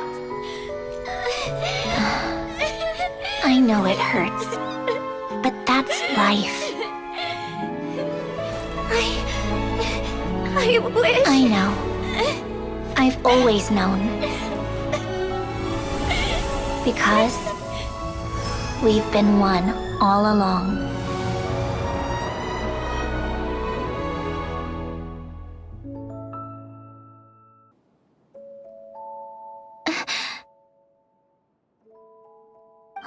Sandroне! I'm fine. It's okay to cry, you know. Cry? You've gotta be kidding me. Save the comforting for someone who needs it, Paimon. The emotional side of my core algorithm. My emotion module has always been fully developed and operational. Ellen tried to tell me that too. I've just chosen to ignore her voice all this time. I suppose. Come to think of it, it's kind of like the aquarium on the ship. The aquarium? The old me took one look at it and saw something I would inevitably lose. So I stopped putting in the effort. Then, one by one, the fish all swam away, and the place became even more bleak and depressing. Pretty pathetic, right? Don't say that. A lot of people would feel the same. It just shows how much you care about what you have. Now? After seeing what you've done with the aquarium, I have to admit, I think it's beautiful. It's like you said, we get to keep the things we gain along the way. And those are things that can never be replaced, because we choose to hold them in our hearts. Well said. Besides, I've already died once. I'd be stupid not to make the most of this second chance. Right. Earlier you, or your inner self, mentioned something about her wish. What was it? You think that's something you can just ask and I'll tell you? Think again. I may have accepted my emotional self, but I'm not about to go all soft and mushy on the inside and pour my heart out. That said, taking a step in the right direction couldn't hurt. Starting with cleaning some old aquarium tanks of my own. Huh? Metaphorically speaking, I mean. Come on, let's head back to the ship. I need to talk to that shaman. Huh? Resentful lost souls? You couldn't get comfortable sleeping near the Opera Epicles, right? Well, I bet that's why. The Fountain of Lucine is where all the water in Fontaine gathers. So that's where the emotions within the water converge as well. Hold on. If it's souls we're dealing with, feeling uncomfortable should have been just the beginning. I should have been able to hear their voices or something. And under normal circumstances, I'm sure someone of your talents would have. The problem is, these souls are no longer complete.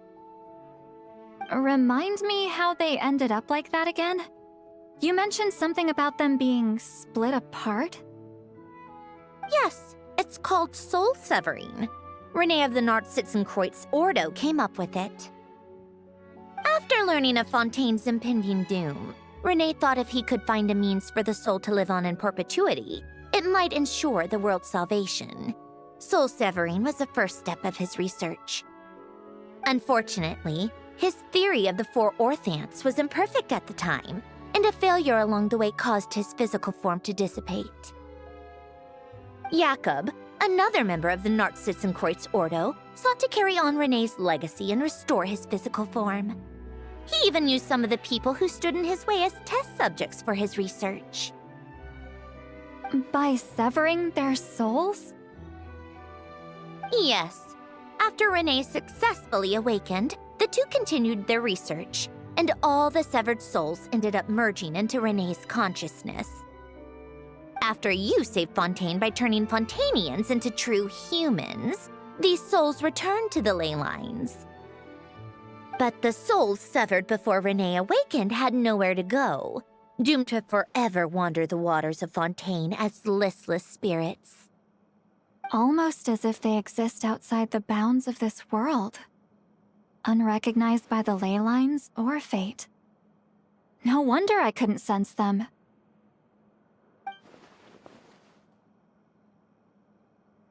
Not only that, but over time, they began to fuse with other entities. Their inner resentment lured in all sorts of evil beings, which corrupted and defiled them into nothing more than accumulations of filth. But the full transformation must have been recent. Otherwise, the Udex surely would have noticed. Wait, no, he must know already. That would explain the underwater melazine patrols. No wonder I kept running into officers from the Mara Chaussee Phantom earlier.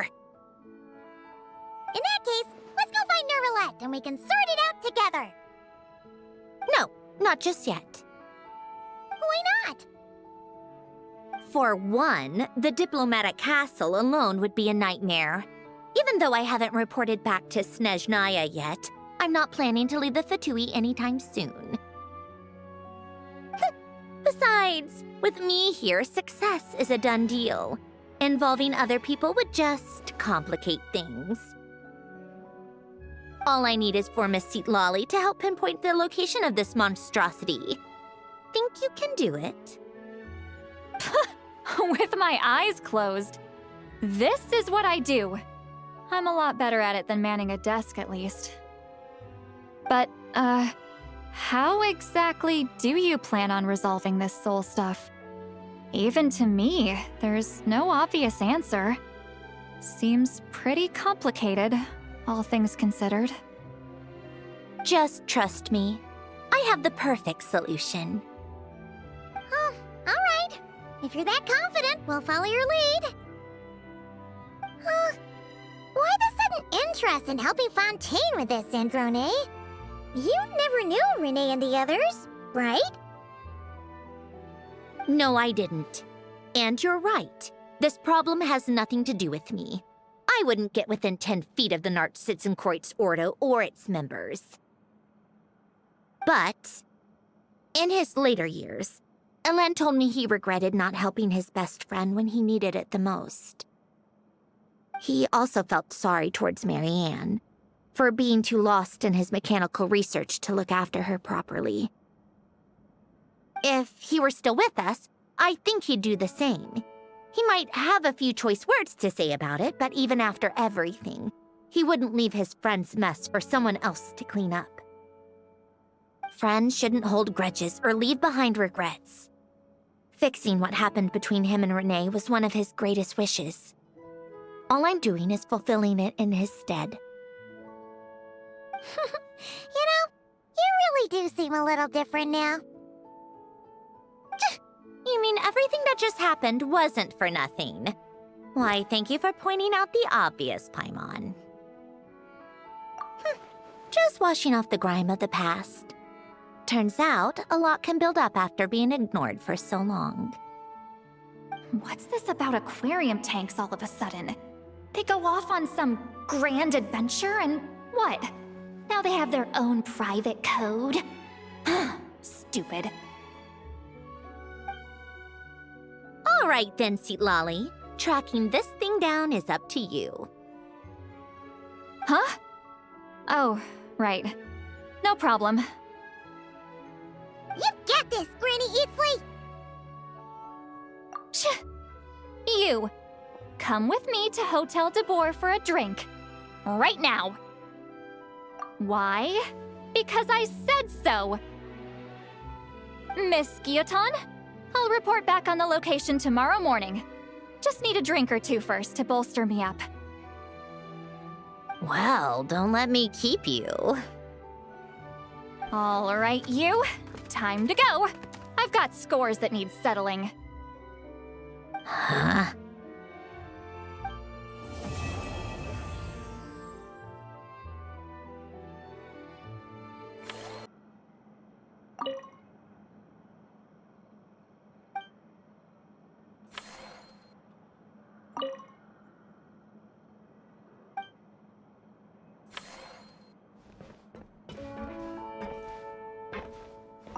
Listless, abandoned souls.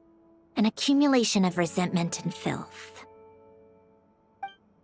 Lolly was able to pinpoint the location. Well, we should know soon. Let's just hope it all works out. See, Lolly sure drank a lot last night, huh? Wonder if she's even awake. Good morning. Ah! Columbina! Oh, you sure know how to make an entrance. What are you doing here? We just finished filming a last-minute scene, so I came up to get some fresh air. The others are still down below discussing what the final scene should be. You mean, how it should end? Yes, they're torn between whether the heroine should reunite with her old friend or not. Ah, because the whole point is that she came to her friend's homeland to search for her, right? Oh, Paimon almost forgot the plot! Yes. Director Farina and Miss Chiori think a tragic ending where the two never meet would be more poignant. But But Director Xavier thinks having the two reunite would make for a more touching and heartwarming ending. Me? I'm not sure. On a personal level, of course I want to see her again. Of course I want to experience that moment where we reunite, even if it's just for the cameras. But that means an actor would have to take her place, and that makes me feel... Oh. Huh? Yeah, don't look so worried. Making a film is supposed to be fun. Besides, it's all gonna work out. You can trust Paimon on that. Work out? How? Well, you know.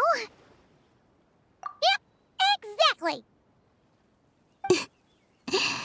Okay, I trust you. I'll just focus on having fun for now. Well, well, look who we have here. Traveler and Paimon. Oh, the lighting specialist and clapper loader that never were. Yeah. We kinda went AWOL, didn't we? Sorry about that. Seriously, don't worry about it. Everything's going smoothly on our end, so just do what you need to do. You seem to be in better spirits now, Miss Columbina. I apologize if our earlier discussion put you on the spot. It's okay. I'm fine now. The Traveler and Paimon talked me through it. So, what are your thoughts on the ending then? Should we have them reunite or not?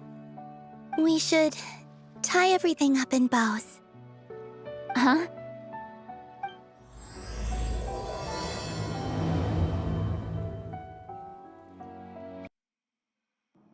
Say, Lolly! We're here! Oh, right on time. Well, yeah. We weren't the ones who drank our weight in alcohol yesterday. What? Are you suggesting Granny can't handle her liquor? It takes a lot more than that to get me drunk. Really? 'Cause, you stopped making sense after a while. Did I? Huh. News to me. I didn't say anything too crazy, I hope. Let's see. You spent half an hour bad-mouthing Auroron, half an hour complaining about work, an hour talking about light novels, and, Paimon kind of fell asleep after that. Are they gone? Oh, the crew? Yeah, we bumped into them on the deck, but they just left. Wait, but now that everything with your core is sorted out, what's stopping you from seeing Columbina? She misses you a lot. I just want to deal with this mess first. Besides, this is a perfect chance to make her jump for once. I have to plan it out more. But enough about that. Were you able to pinpoint the location of our target? Of course! When Granny Eatsley promises something, she delivers. Great, let's see. Morte region. Wait, this is the Tower of Gestalt. The place the souls were severed. Is that the source of the resentment? Or is it the Narcissenkreuz Ordo in general? Let me come with. This thing's movement isn't fixed.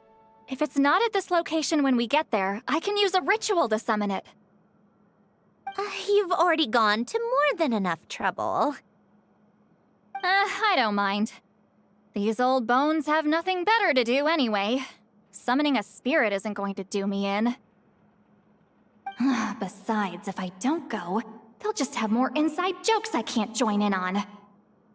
All right then. I appreciate it.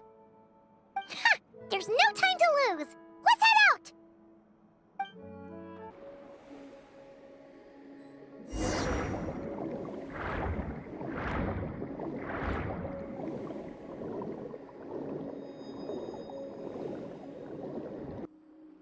Huh, no sign of it so far. Should I start the summoning ritual? Let's drain the water from this floor of the tower first. It'll make it easier to move around. Wait, we can do that? Of course. Alan and Renee both saw the future that awaited Fontaine and even shared a few methods for waterproofing buildings. The principle behind it is... not important. Just unlock the mechanisms in the order I tell you.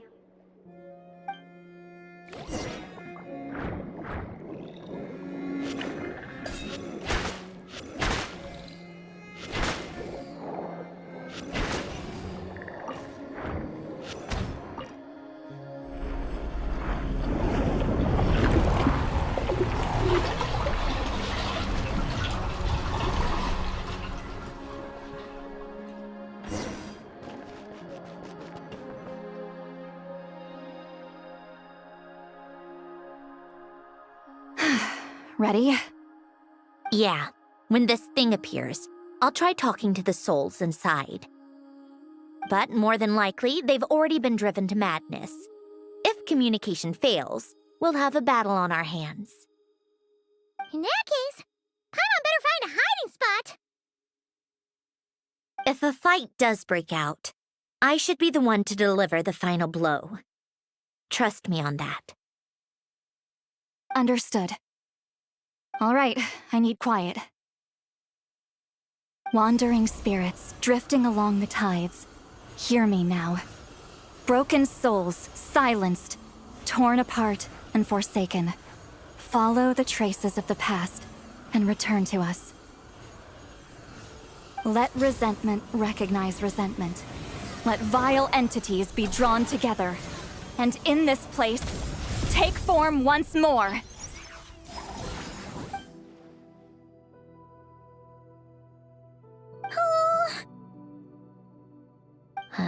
What now? Is that it? This is exactly why I deal in math, not magic. How are we supposed to know what stage the spell is at? It's like there's no logic to speak of. Mechanical science is so much easier to... Watch out! Hey, you! Or whoever's inside of you. I need you to listen to me. I'm a descendant of Fontaine's Lord Artificer, Alain Guillotin. I can make you whole again and return you to the ley lines. You just need to work with me here. Sandrone! Looks like talking this out is off the table. All right, plan B. Time to blow off some steam.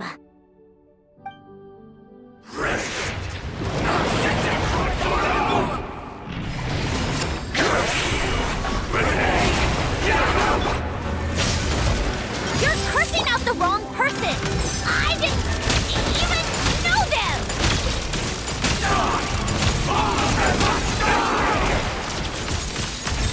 Most of them already did. But you still have a chance to return to the ley lines and reunite with your families. Just work with me!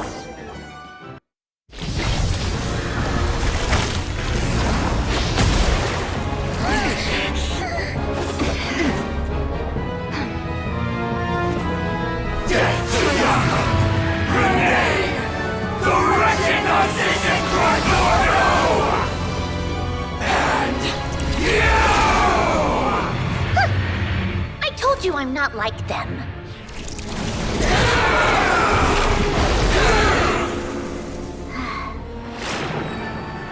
I'm stronger. Inverted. World formula. Reversion.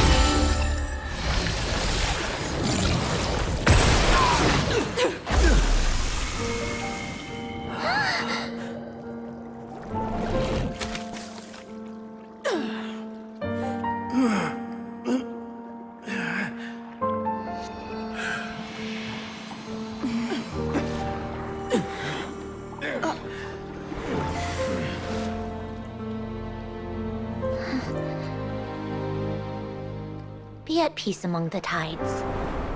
Lost souls.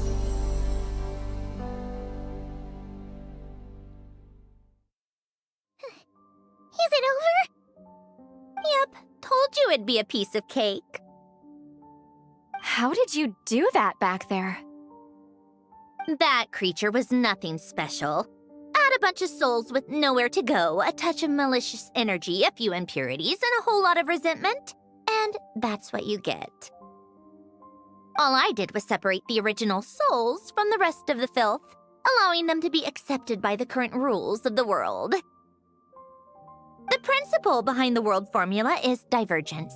Starting from a point of origin, it deconstructs and reconstructs the possibilities of the world to find certain answers.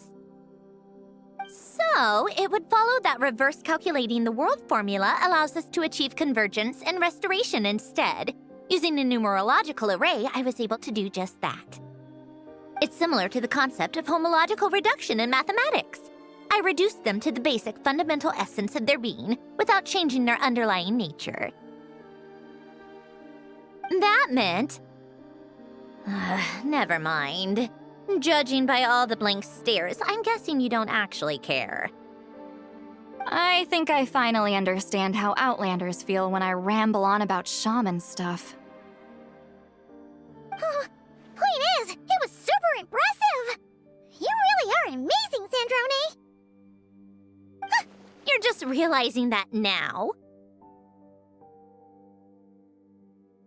Ahem. Enough about that. We should get going. I'll go reset the mechanisms inside the tower. See you back on land.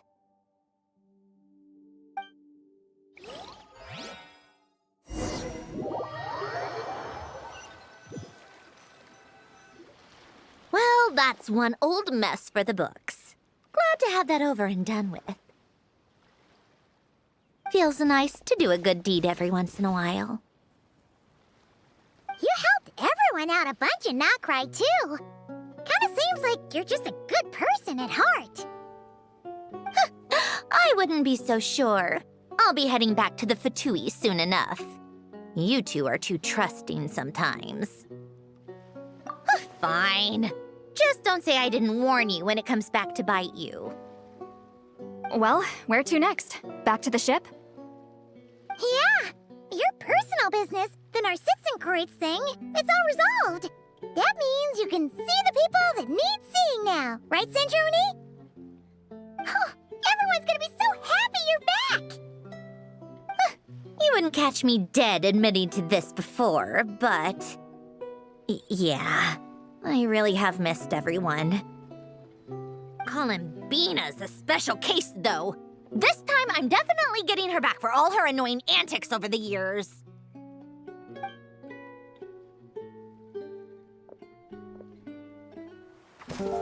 She'll sense me coming from a mile off. How am I gonna...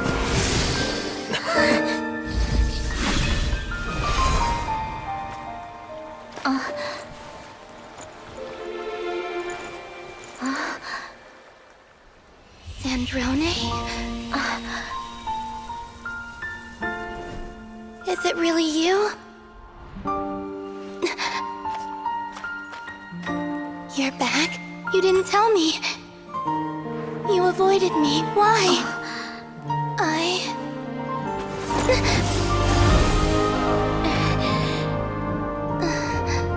Sandrone? Now we're even. I missed you so much. That makes one of us, idiot. I'm here, Columbina.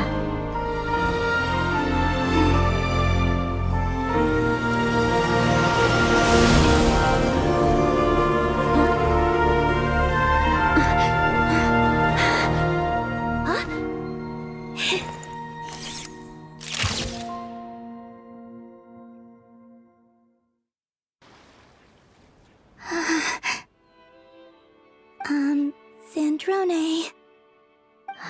Don't ruin the moment. Or I'll start thinking about how you teleported me to a random location after I explicitly told you to stop doing that. And scene! Bravo! Bravo! We got it!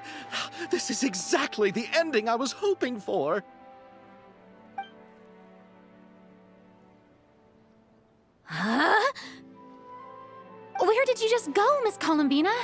You vanished, and then the next second you were back hugging this, new friend here. That was all on camera? Yeah.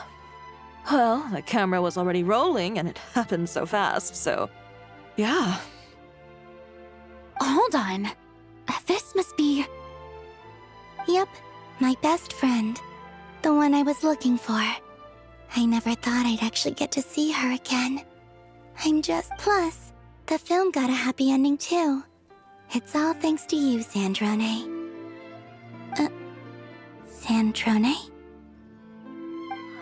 You couldn't stop being annoying for 1 second? Columbina!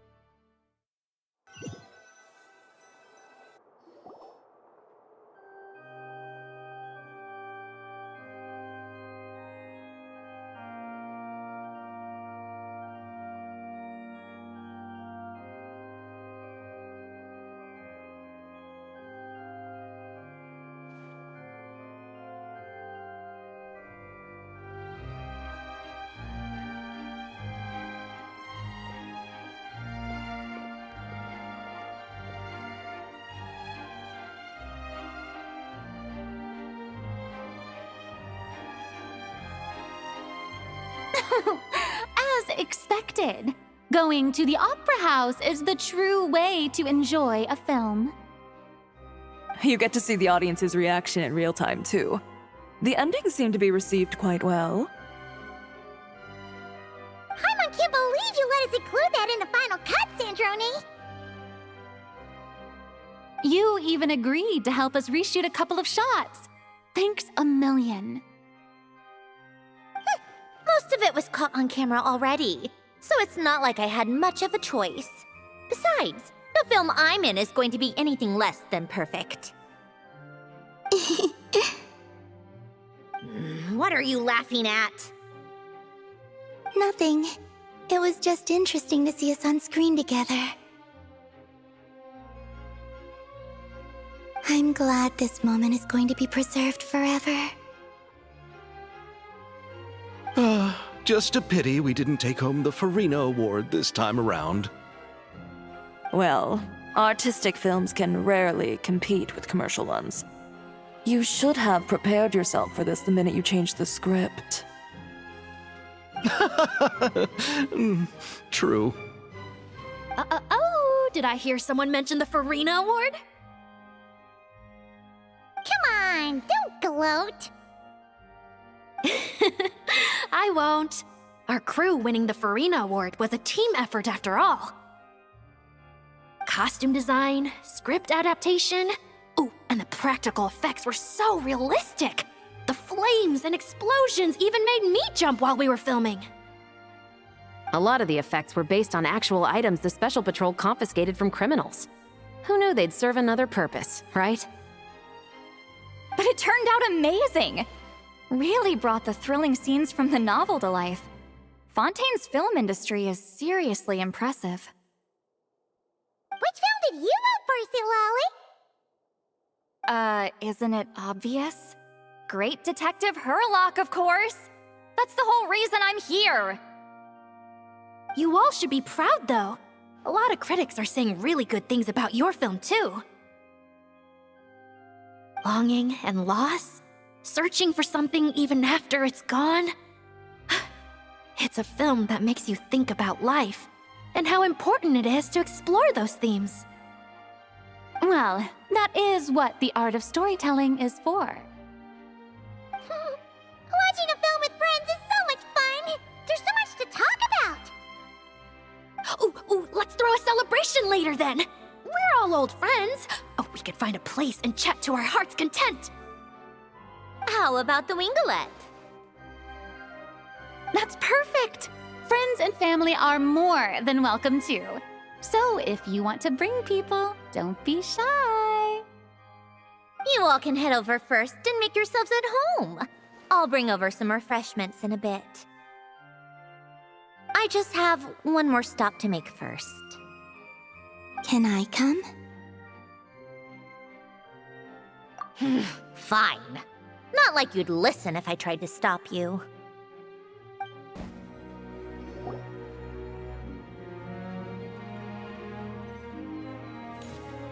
Wait, is this? Yes.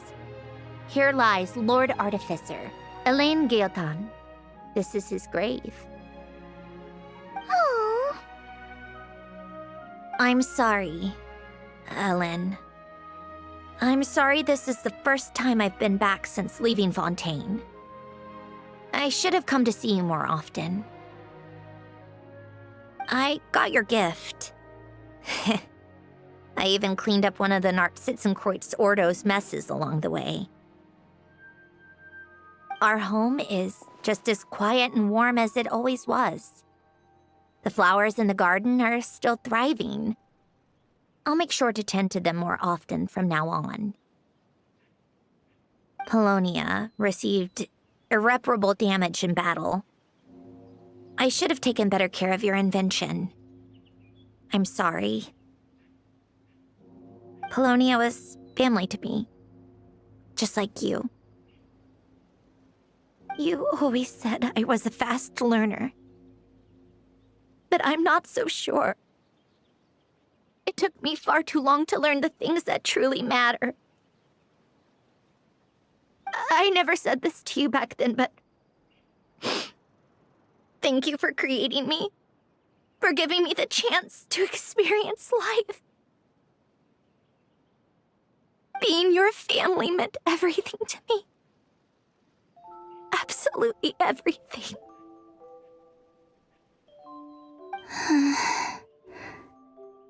Can I say a few words as well, Sandrone?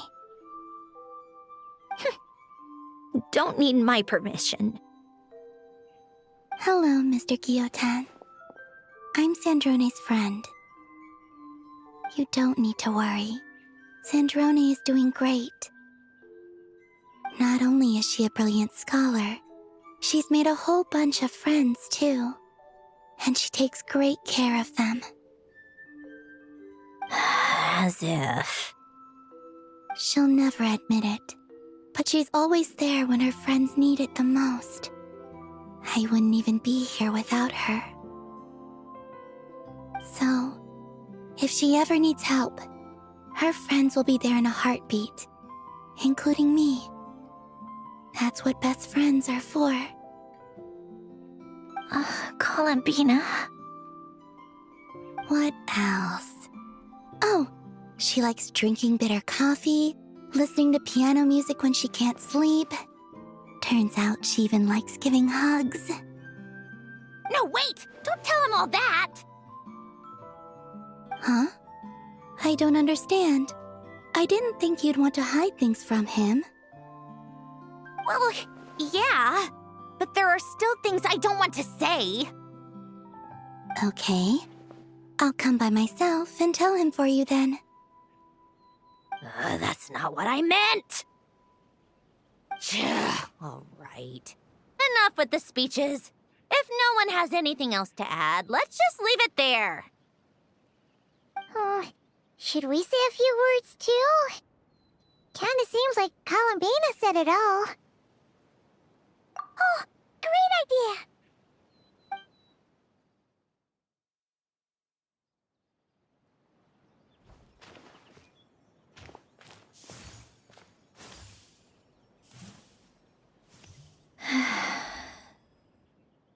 Goodbye, Ellen.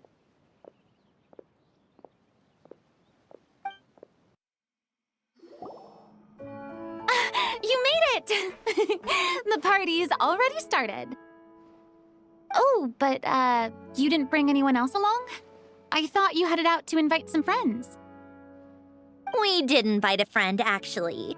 She'll be here soon. She's even bringing some desserts to have over tea. You should join us later, Miss Farina. I do love a tea party. Then don't mind if I do. This seems like a fun occasion. Let's go talk with everyone. Good idea! We'll introduce you to all our old friends.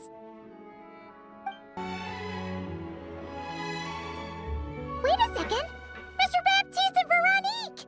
You're here! Friends of yours? Veronique is the prop manager for Musketeer Pictures, and Mr. Baptiste is the author of The Two Musketeers. Yeah, former prop manager. Now we're just two criminals serving our time. Thanks to Duke Risley and Nurse Sijwin looking out for us. Not too bad, actually. You make it sound like I'm giving you special treatment. I just think the method of justice you chose to pursue is one people can respect. You are far too modest, Your Grace. The only reason we were even able to come to the surface for the festival is because you fought for it. It's also just good for the physical and mental health of the prisoners in general. Anyway, I suppose I have you to thank for keeping the winglet in such good shape. I never knew she could look so striking. I didn't do anything special. It was mostly the Traveler and the others. Don't sell yourself short, Miss Guillotin. You are the current captain, after all.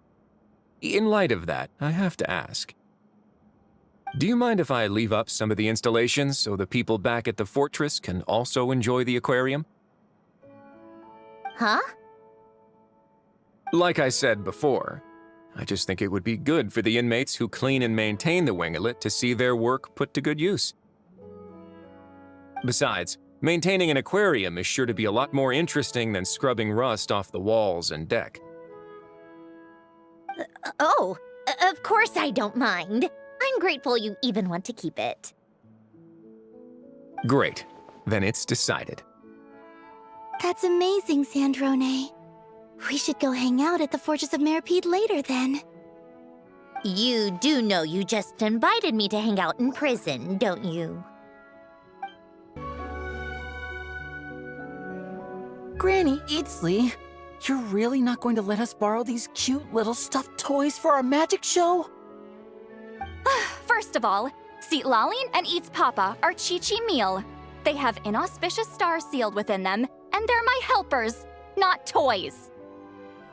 But the Grin Malkin Cat and Boggle Cat box are Linny and Lynette's helpers. And they still make good partners on stage. Agreed. We've never had a Chi-Chi meal pop out of our hats before. It would be quite the surprise. I think the audience would love it.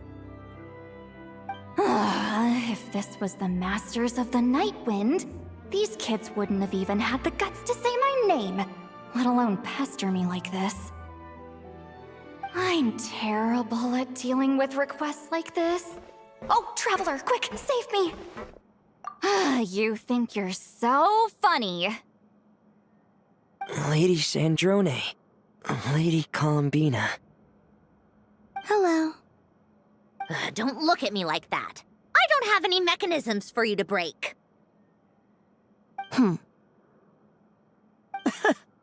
Don't be fooled by my sister's demeanor, Lady Sandrone. She's just as delighted as the rest of us to have you back. Well, I suppose when I'm not so busy, I could find some time when Arlecchino is around and bring over a few gifts to the House of the Hearth. You're too kind, Lady Sandrone. I'm sure just your visit alone would make Father more than happy. I just need to borrow them for a bit. I'll pull them out of my hat, give them a quick hug, then give them straight back. When did hugging become a part of it? Oh! I could lend you pair, so you have something to hug in the meantime. He gives really good hugs. I don't need something to hug in the meantime. The issue was never the hugs. How about this? You can have 2 VIP tickets right next to each other. Excellent view. Right next to each other?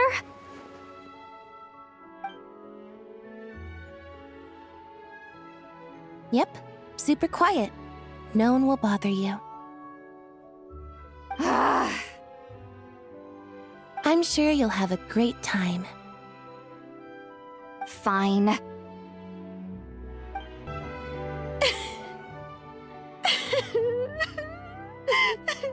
What a dream come true! For once, it all worked out! I can die without regrets. Let's not get too ahead of ourselves, Director Lapine Pauline. What was in that piece of cake you just handed her, Escoffier? Maritime flowers, eggs, flour, same as all the other pieces. What, you think I tampered with it? Oh, it's so delicious. I'm so happy. My life has peaked. Miss Lapine Pauline, look who I brought! Master! Wait, what happened to your face? Why are you crying? Never mind my face. Here, let me introduce you. This is Miss Charlotte and Miss Escoffier. Things are sounding lively over here. Oh, look who it is! Perfect timing. I was so busy with the shoot, I feel like we barely got to talk. And the elusive Miss Guillotin. It's great to see you. Thank you so much for letting us use the boat free of charge. That was so generous of you. Oh, right. Introductions. This is Miss Charlotte and Miss Escoffier. That's kind of you, but I didn't really do anything. If you want to thank someone, it should be the Duke or the people who keep the boat in such good shape. Right. I'll head over in a bit and do just that. Miss Columbina? Yes? Could I interview you sometime? I'll treat you to some gâteau de bord for the trouble. There's only a limited amount available each day. Oh, but it's an absolute must-try when you're in Fontaine. Oh, sure. Bold of you to use my own cake as a bribe right in front of me. You know what? When else are we all going to be together like this? Come on, everyone! Grab your drinks!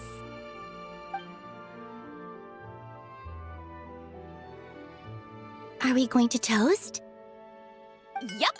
Come on! Sante!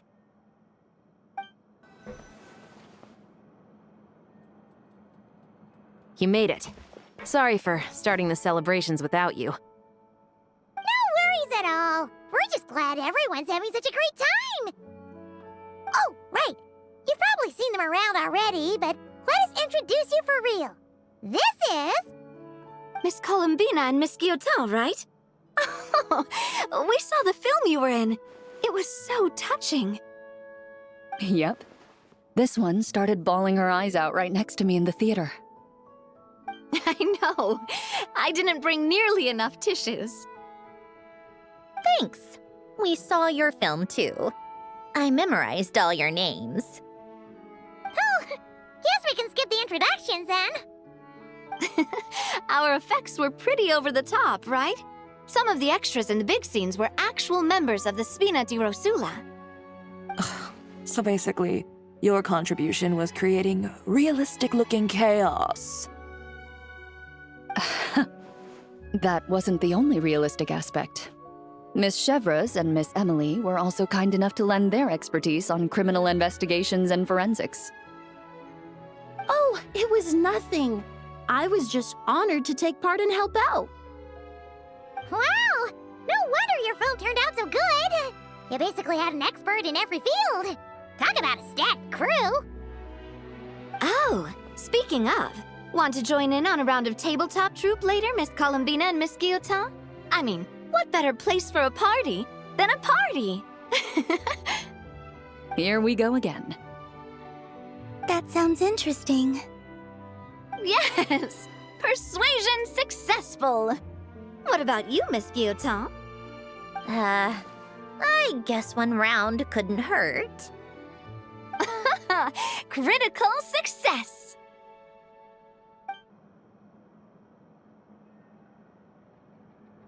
Nervalat! You came to the celebration too! Yes. I can only hope my presence does not make anyone ill at ease. Who's this? All right! This is Nervalat, the Udex of Fontaine. And this is Columbina and Sandrone.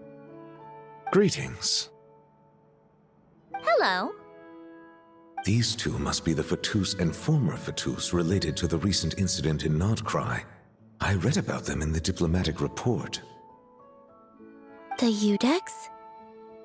Oh, the dragon that cries a lot. Oh, well... Jeez, Columbina. That's your takeaway from all those Fatui meetings? Seriously? Is that truly how I'm portrayed in the Fatui's intelligence? You must put a lot of people in prison then.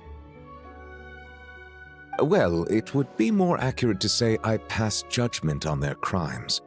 All trials in Fontaine strive for fairness and justice, so as to avoid imprisoning the innocent. So, only the people who deserve it get sent to prison. Well, deserve is quite a subjective metric, is it not? At the very least, I can promise that in every trial over which I preside, I make every effort to deliver a fair verdict.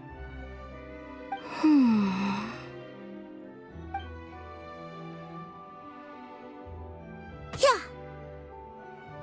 Oh, for the love of... what is she doing now? You seem like a good dragon. Not the kind that throws people in prison for no reason. I think we can get along just fine. Thank you? Then she punched me because... Oh, sorry, Nervalat. She thinks that's a sign of friendship. Where does she even pick up weird habits like that? Ah, I see. I believe I have observed people on the streets of Fontaine expressing affection in a similar manner. I suppose I now know what it feels like. Yes. Quite, abrupt. You know, these two are surprisingly alike. Oh, looks like Arlecchino's here. Come on, Columbina. Let's go have ourselves a tea party.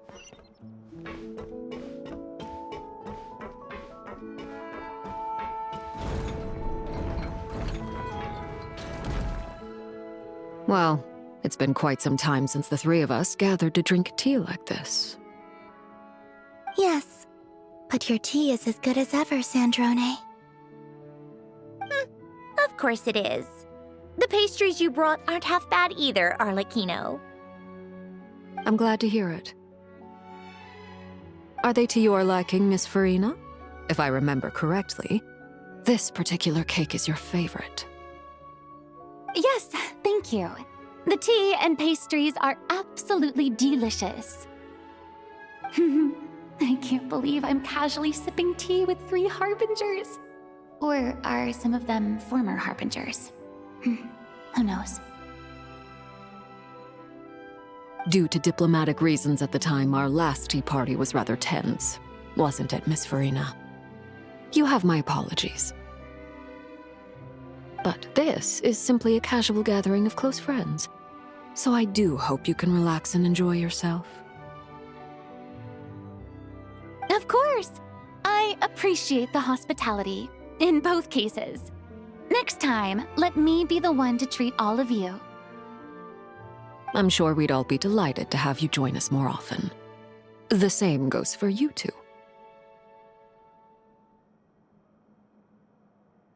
Of course we should do this again! We've all been through thick and thin together by this point. This is nice, Sandrone.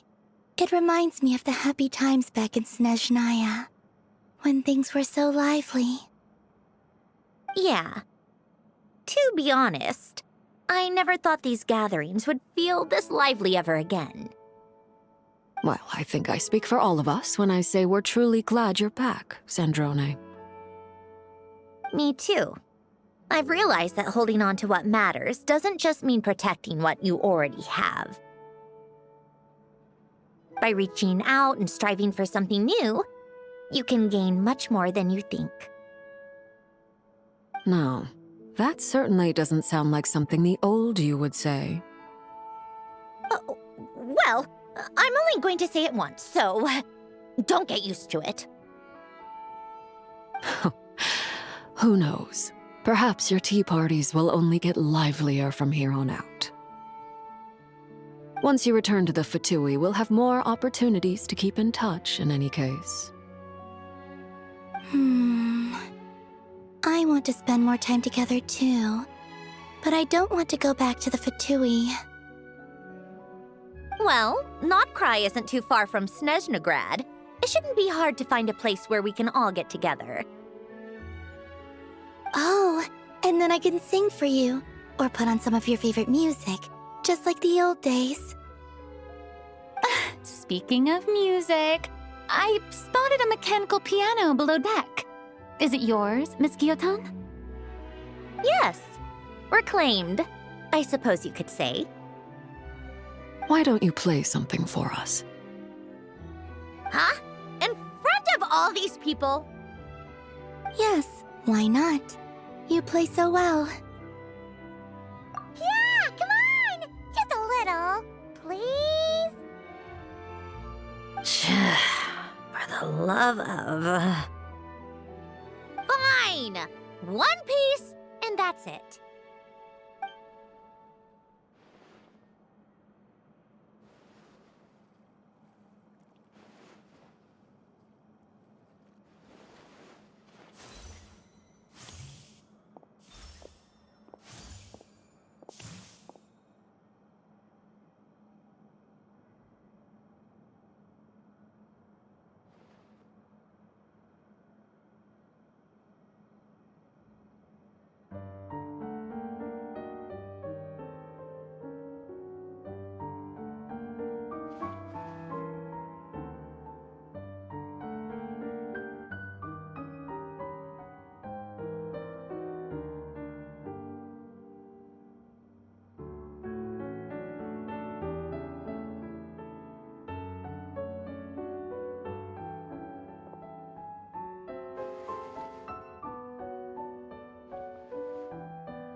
Musketeer pictures!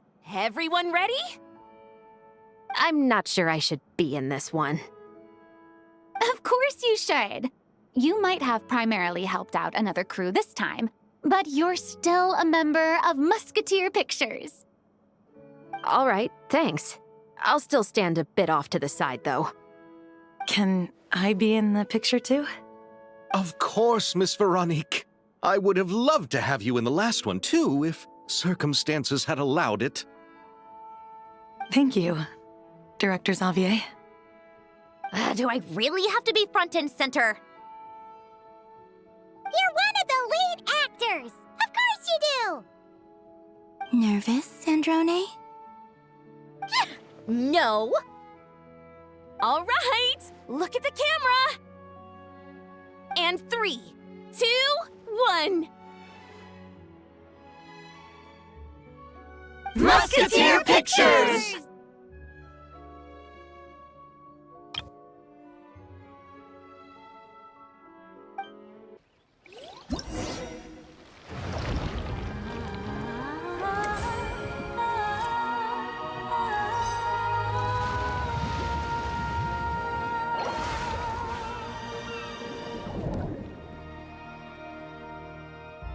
Having a bunch of fun filling up this aquarium! Since Sandrone doesn't mind, we should definitely catch some more fishies and make this place extra beautiful! Hey, you two. Come over here. Huh? Is everything all right? Here. This is for you. What is it? It's an underwater mobility device I've been working on. Huh? Wow! It's so kind of you, Sandrone! It's just a simple mechanical device. I saw the way you were catching fish and... how should I put this? It seemed somewhat... unsophisticated. To be perfectly frank, I found it quite difficult to watch. Was it really that bad? It was inefficient, unskilled, and completely and utterly inelegant. No need to apologize. Everyone has their own ways of doing things. But seeing as you plan to keep adding to the aquarium, it might be best if you use this device. The waters of Fontaine are home to more than just harmless ornamental fish. There are plenty of predators who could do you some real harm. This device will not only help you fish, it'll also help you flee. All right. Oh, and if you're going for a swim, go now. And don't forget to tell me what you think of the device. I can always make more adjustments if you have any feedback.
Hello there, Traveler and Paimon. Miss Kyuton mentioned you've been running an aquarium. Naturally, I accepted her invitation to come serve as a marine consultant. Great! With head nurse Sijwin around, we won't have to worry about the little fishies getting sick. Since you asked me to look after the animals at the Chevalmoran Film Fantasyland, I've picked up a few tricks of the trade. It turns out looking after animals isn't all that different from caring for patients. Well, the well-behaved ones at least. But that's the thing.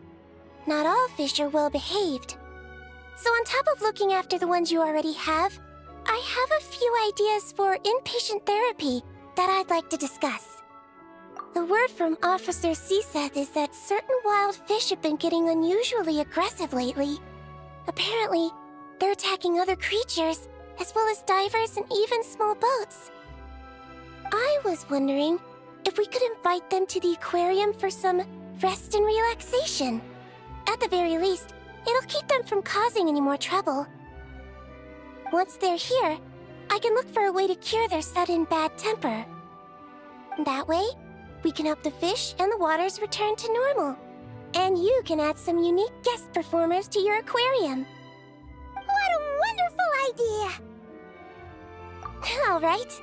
I'll give you all the intel I have on where to find those aggressive fish. The rest is up to you.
Oh, you've been bringing back so many fish lately. The aquarium is starting to look like a real ocean habitat. We're practically pro fishy fetchers already. You appear to take great pride in your work. You betcha. But behind the sense of accomplishment, there's something else. Something more like... Yeah, that's it. That's how Paimon's feeling underneath. Why's that? Paimon's not sure. It just feels like something's missing. Oh, that's it. We're missing visitors to come and admire our amazing handiwork. You're saying you want to open the aquarium to visitors? Would that not be okay? If that's the case, just leave everything to us. We'll take care of advertising and all the day-to-day stuff. You just focus on your own work. If that's what you want. Huh?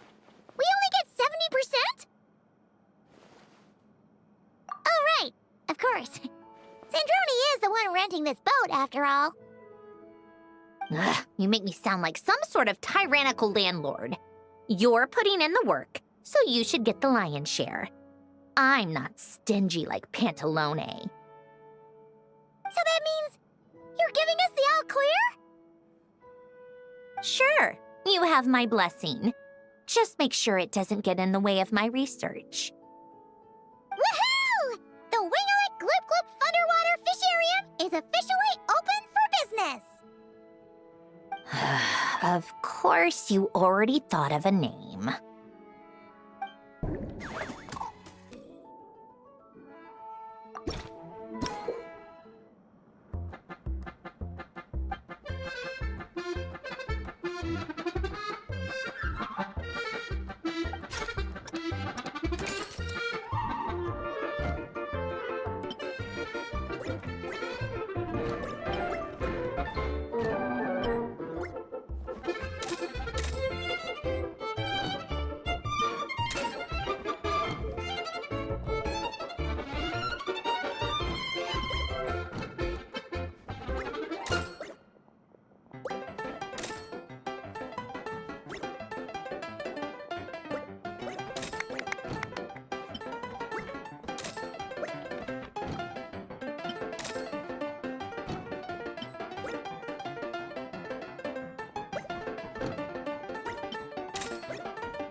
Huh?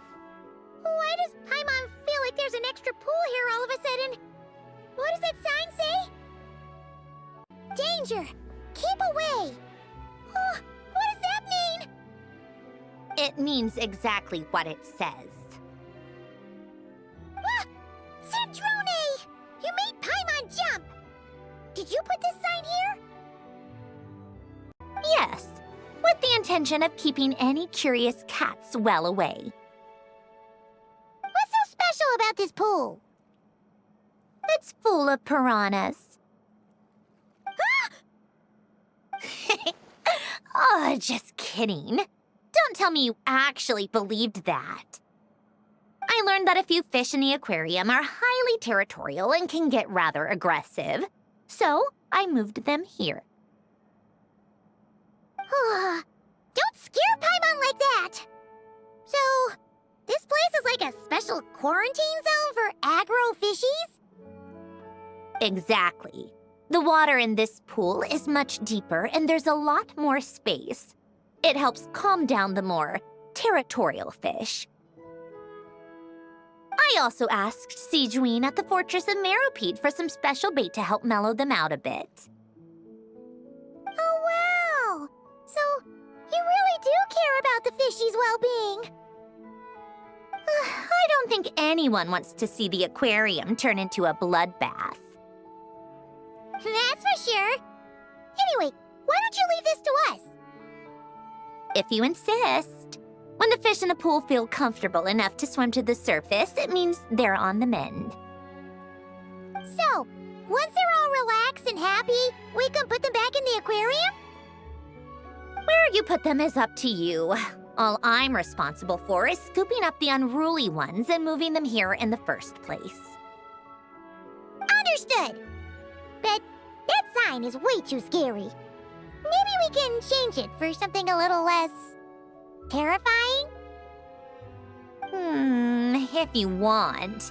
They're your fish, so I'll leave it up to you.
Thank you for all your hard work, Traveler in Paimon.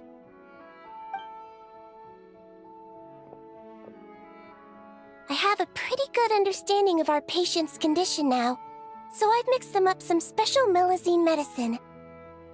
Adding these herbs to the water tank should help calm them down. So, you're basically turning the whole tank into a giant health spa? Huh. That really is a plan that only you could pull off, Sijwin. You're spot on. I'll need to invite a whole variety of different fish here for physical examinations before I can determine exactly what's wrong. I'll put together a list of patients to check based on the characteristics I need. I'd appreciate it if you could keep a close eye out for any fish that meet the criteria.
Hold up. These accounts. Are you sure you haven't miscalculated? Huh? Is something wrong? Have you really made this much profit? Do you really think I'm that petty? I'm just amazed you've done such a good job running the aquarium. Paimon thinks the Fontinalia Film Festival deserves some of the credit. This much revenue.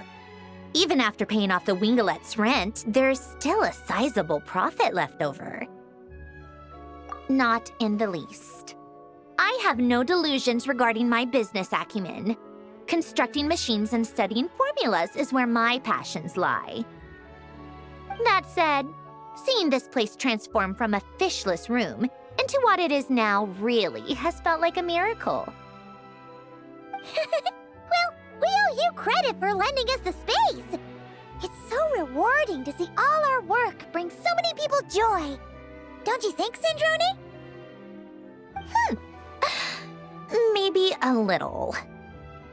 Only a little? I told you, I don't care about that.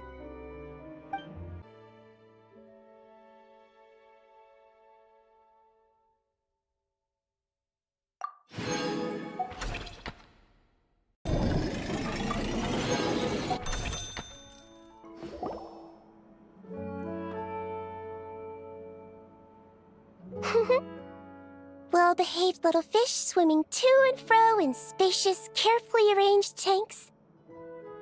It really is a beautiful sight. That's why our aquarium's so popular. If only they were this well-behaved in open waters. Then, people could dive down and immerse themselves more deeply in the beauty of the natural world. Anyway, thanks to your help, I've got to the bottom of why these fish were so agitated. Over the years, there have been plenty of shipwrecks, and even some absolute scoundrels illegally dumping waste in the sea. A huge amount of man-made junk has sunk to the seabed, piling up and destroying natural habitats. It's this that's caused the fish to become increasingly aggressive. Apparently, a group of divers has already accepted a commission to clean up the junk. But it looks like I'll have to give them a polite kick up the backside and ask them to pick up the pace.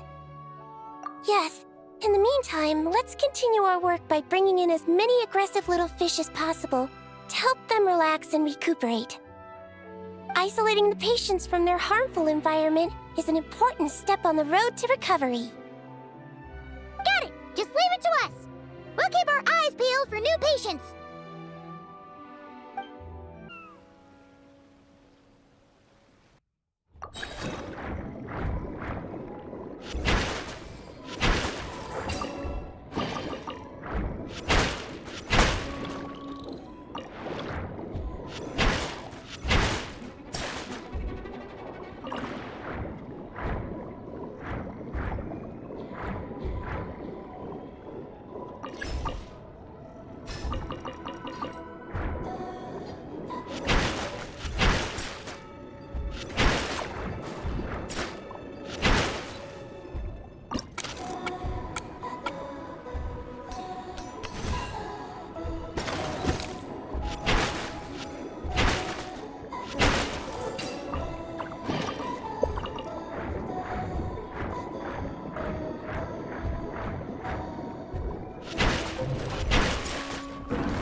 Aha!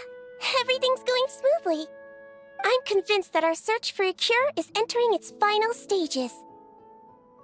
But, besides finding a few more aquatic patients to complete the list, I have another more particular request. I need you to locate some key underwater mechanisms in the affected waters and retrieve the data recorded by their sensors. Exactly. We should also talk to the boat owners and divers to make sure they've learned their lessons. That's right. Not to mention the fishermen and the tourists. Anyone who takes a boat out on the surface, and those who dive beneath it. Everyone who interacts with our waters needs to be mindful. They can't just dump things in the sea and go around destroying marine habitats. Otherwise, some very aggressive fish might come along and capsize their boats.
Traveler, Paimon, I have some wonderful news.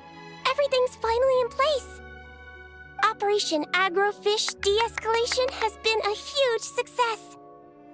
Once the divers have cleared away all the underwater debris, and our patients are a bit more relaxed, we'll be able to return them back to the wild.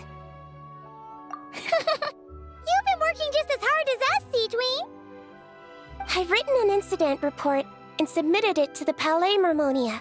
A specialist in this field should be drafting relevant regulations and will notify the appropriate agencies soon.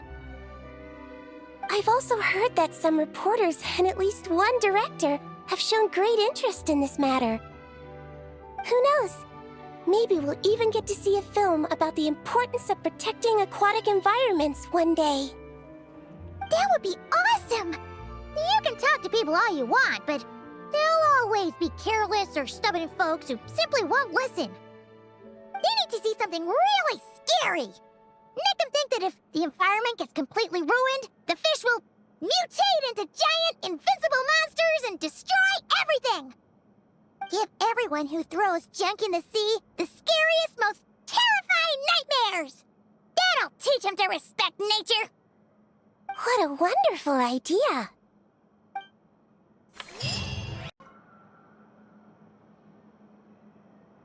Hey, Columbina! Are you admiring the fish in our aquarium? You've done an amazing job with this place. There are so many fish I've never even seen before. Have you been to an aquarium before? No, though I saw a few fish tanks in Snezhnaya. But my eyes weren't truly open back then, so I never really appreciated things properly. It's beautiful. I never knew the underwater world was so vibrant and colorful. It's like living in eternal springtime. Oh, look at that fish. Don't you think it looks just like Sandroне? And those two over there, one following behind the other.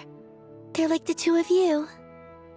Hey, you're right! Now that you mention it, they really do look like us. That busy-looking one over there reminds me of Lauma. And that one in the coral seems to be quietly observing everything, just like Lady Nefer.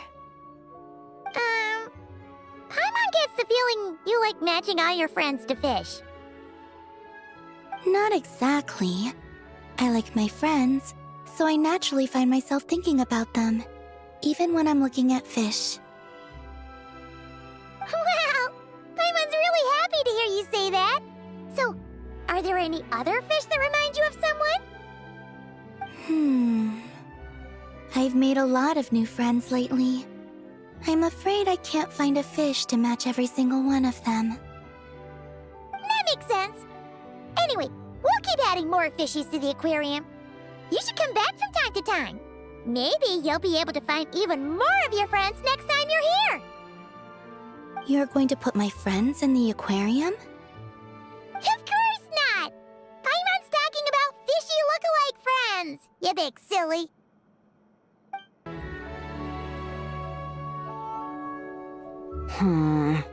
I think this one. Yes, I see what you mean. Why that one? Look at the color of its tail. It's the most fashionable thing in the whole aquarium. The colors are a bit loud for my taste, but all right, I'll take it as a compliment. Whoa! Look at all these people! Is everyone here to see the fish? I just wrapped up a scene, so I'm taking time out to admire your aquarium. What were you talking about just now? We were trying to decide which fish looks most like Chiori. You guys do that too? Oh, oh well, it was actually Columbina who mentioned it originally. It sounded like fun, and then before we knew it, we were doing it too. So, it's contagious. Oh, look. That one's just like you, Severus. What do you mean? Never still, swimming laps around the tank. Just like you. Training every second of the day. Is that how you see me?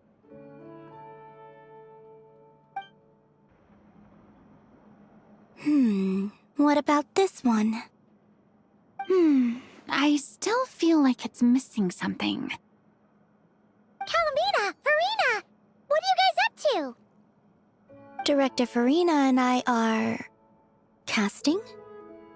What a wonderful way to put it. But the actors we're looking for just so happen to be fish. Fish could be actors? Animal actors are hardly a rarity these days. We're looking to cast a charismatic little fishy with just the right attitude to shoot some B-roll. It's essential for setting the mood. But I feel like we've seen every fish in the whole aquarium, and none of them quite fit the bill. Should we try asking the Traveler and Paimon for help? They have a knack for solving tricky problems. Paimon's happy you have so much faith in us, but when it comes to casting fish... Ooh, great idea! You're the ones with aquarium management experience, after all. So you're saying we should be on the lookout for talent whenever we go swimming? Paimon doesn't see why not. Then it's settled. I'll fill you in on the attitude we're looking for later. I guess this makes you talent scouts. You've really picked up the showbiz vocab since you started hanging out with Farina. All right, that was great. Let's just do one more take. Good. And cut. Farina! Oh, plus Columbina and Shiori too! You're still here? We just wrapped up filming our B-roll. Oh, you mean the fishy acting stuff you were doing? How did it all go? Thanks to your help, we found a suitable actor for the role. The shoot went very smoothly. You two have a real talent for this whole aquarium thing. Farina was just telling us how you even inspired her to shoot an underwater documentary. I like it too. I can sense how content the little fish are, swimming around. You've done a great job taking care of their needs. I just wish this aquarium could stay here forever. That way I'd be able to come and visit whenever I wanted. If you're going to miss it so much, why not add a few more scenic shots to the film? You're right. We should totally shoot some more. Some more fish? Some more shots! Come on now, lights, camera! Where's my script supervisor? Everyone, take your positions! Paimon's ready! But calling out takes for fish actors is definitely a new experience, that's for sure. Traveler, Paimon, it's been such a long time. Frimini! Why are you wearing your diving helmet? Things down there have been a bit hectic lately. There are so many more divers right now, all in a frenzy to salvage sunken cargo. All I can do is try my best to lend a hand. The sooner we finish cleaning up, the sooner these extra divers can go back to their day jobs, and the sooner the seas can go back to their usual peace and quiet. I see. It must be really hard for you to adapt to all the commotion, huh? Thanks for your concern, Paimon. It's not all that bad, though. I've actually made a few extra finds. Things like unclaimed jewelry and antiques. Father said that if I salvage any pretty or valuable things, I should bring them here. She said you'd be able to find a use for them. Huh. Arlecchino sure is thoughtful. If you've got any pretty-looking ornaments that nobody wants anymore, we could use them to decorate the aquarium. Or even better, why don't we go salvaging with you? Are you sure? I wouldn't want to waste your precious time. Don't you worry about that. You already said we can keep any ownerless goodies you find. But how else's labor while we sit here twiddling our thumbs doesn't sit well with Paimon. In that case, I'll share everything the other divers have told me. Hopefully, that'll help narrow down your search. If you find anything that takes your fancy, feel free to make good use of it. However, some things are wanted by their owners, so if you find one of those, you'll need to return it. Understood. Please stay safe and don't stray into unfamiliar waters. If you run into danger, make sure to surface as quickly as it's safe to do so.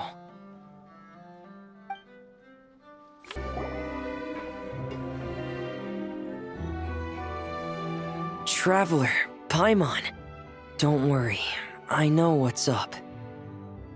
It seems that the reason there have been so many divers around lately is because everyone's trying to clear away all the underwater junk. If that's the case, I should really double down on my own efforts to help. If the underwater pollution gets any worse, the colors of the raw maritime flowers will fade. And that's not all.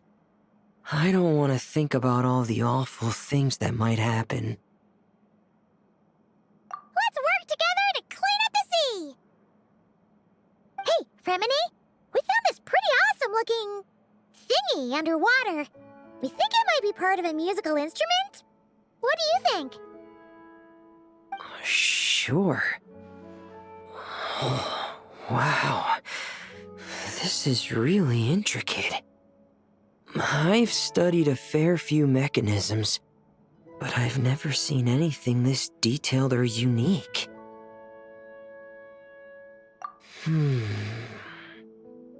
Looks like it's missing some components, though.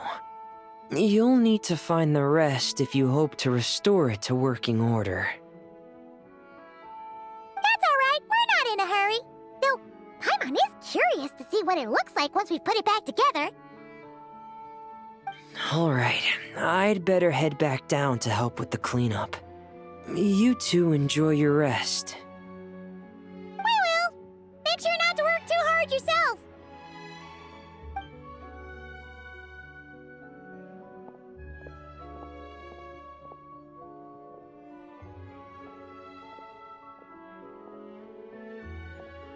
Huh? This thing. Did you fish it out of the sea? We sure did. Do you know what it is? More than that. I know whose it is. I used to sit in the garden and play this thing every day. Huh? So, does that mean it's yours? It was once. It's a mechanical piano that Hélène invented. It can be played by hand, but it also works automatically. Wow! That's incredible! But why was it... When Hélène fell ill, he couldn't bear to listen to the piano anymore. So I got rid of it for him. I never thought I'd see it again. I guess whoever ended up with it played it until it broke, but didn't know how to fix it. Otherwise, it would have never ended up in this state. Of course! Fixing something like this is trivial. The only thing is, it looks to have completely fallen apart. But if you can bring me the missing components, I'll be able to put it back together in no time. All right! We'll keep an eye out whenever we're underwater.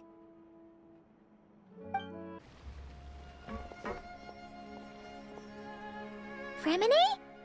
You look exhausted. You haven't been working yourself too hard, have you? Hey! Don't you go hiding inside your diving helmet. We're your friends. You'll feel a lot better if you let it all out. I guess you're right. I bumped into a real piece of work while diving just now. A real piece of work? Yeah. How can I explain it? According to Fontanian law, If an owner of sunken cargo accepts an insurance payout, the cargo becomes unclaimed property. Because of this, some people see diving as a way to get rich. They salvage things others have lost and sell them for more back on dry land. This line of work doesn't require much skill, which means there are plenty of divers who are, well, the sort who only care about money. They often resort to barbaric means to drive away fish and blubber beasts, just to gain access to valuable salvage. It's largely because of people like them that I don't pick up certain commissions. So that's what's bothering you. Huh. Paimon can really sympathize with how you feel. Just now, while I was diving, I ran into someone driving away the wildlife. I mustered up the courage and managed to stop them, but it ended with them saying some pretty unpleasant things. Oh, that's awful. Thanks for the kind offer, but even though it's difficult and leaves me feeling drained, I still want to stand up for what's right and try to make a change myself. I love swimming underwater, seeing the patterns of barrel conches, feeling the breath of the maritime flowers. When the underwater world accepts you, it responds with kindness. I believe that's how we should interact with nature, rather than just selfishly taking whatever we want. Wow, Fréminet! Paimon thinks everything you just said was great. See? When you have something you really want to say or do, doesn't it feel much better to just get it off your chest? Fréminet? I'm sorry. I'm still a little bit shy. But don't worry. I'll keep working on it. Oh, I almost forgot. Here's the latest underwater survey data. Please take it. I'm sure you'll find it helpful.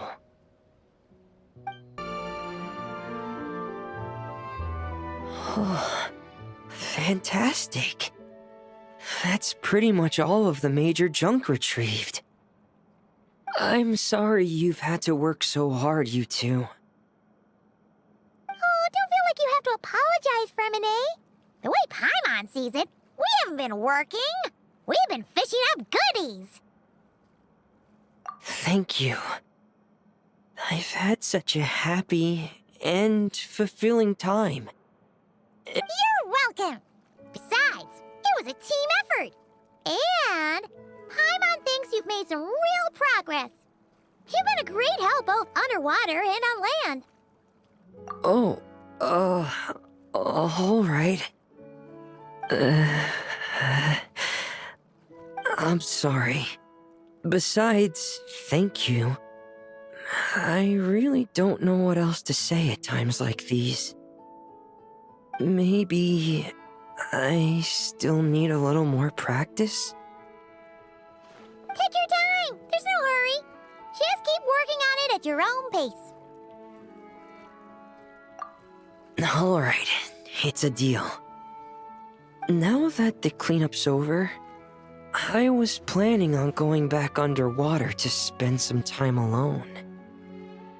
But weirdly enough, after talking with you, even the sky itself seems calmer.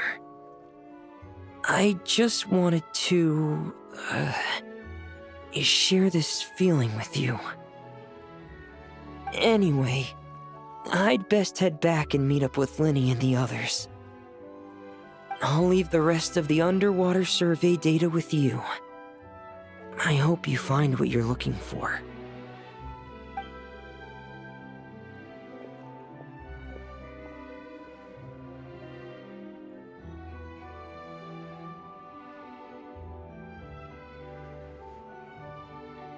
Hey, I could hear you celebrating from above decks. Has something good happened? Yeah! All that junk that was upsetting the fishies has pretty much been cleared away! We also found the rest of the piano pieces! Really? Let me take a look. Well, I'll be. With these components, I can finally fix the piano. It might not be exactly how it was before, but it should be able to play beautiful music again. Oh, you sound really happy, Sandrone. Do I? Whatever. I'll go fix it right away. It shouldn't take me long. In the meantime, could I trouble you to spruce this place up a bit? Such a wonderful instrument deserves a proper stage to set the scene. Oh, she sure looks happy.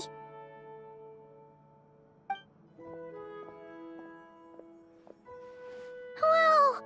What a beautiful piano! Of course it is. It was me who fixed it after all. I also reinforced the mechanical linkages and retouched the exterior. You two didn't do too badly yourselves. This stage is truly worthy of this piano. It was nothing! Anyway, that's enough chit-chat. Aren't you gonna play us a song? Huh? Right now? When else? Why fix the piano if you're not gonna play? How about we leave the performance on hold for today? There's plenty of time for me to play for you later. Absolute nonsense.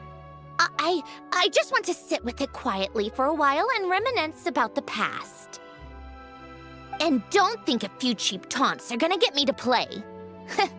Practice first, performance later.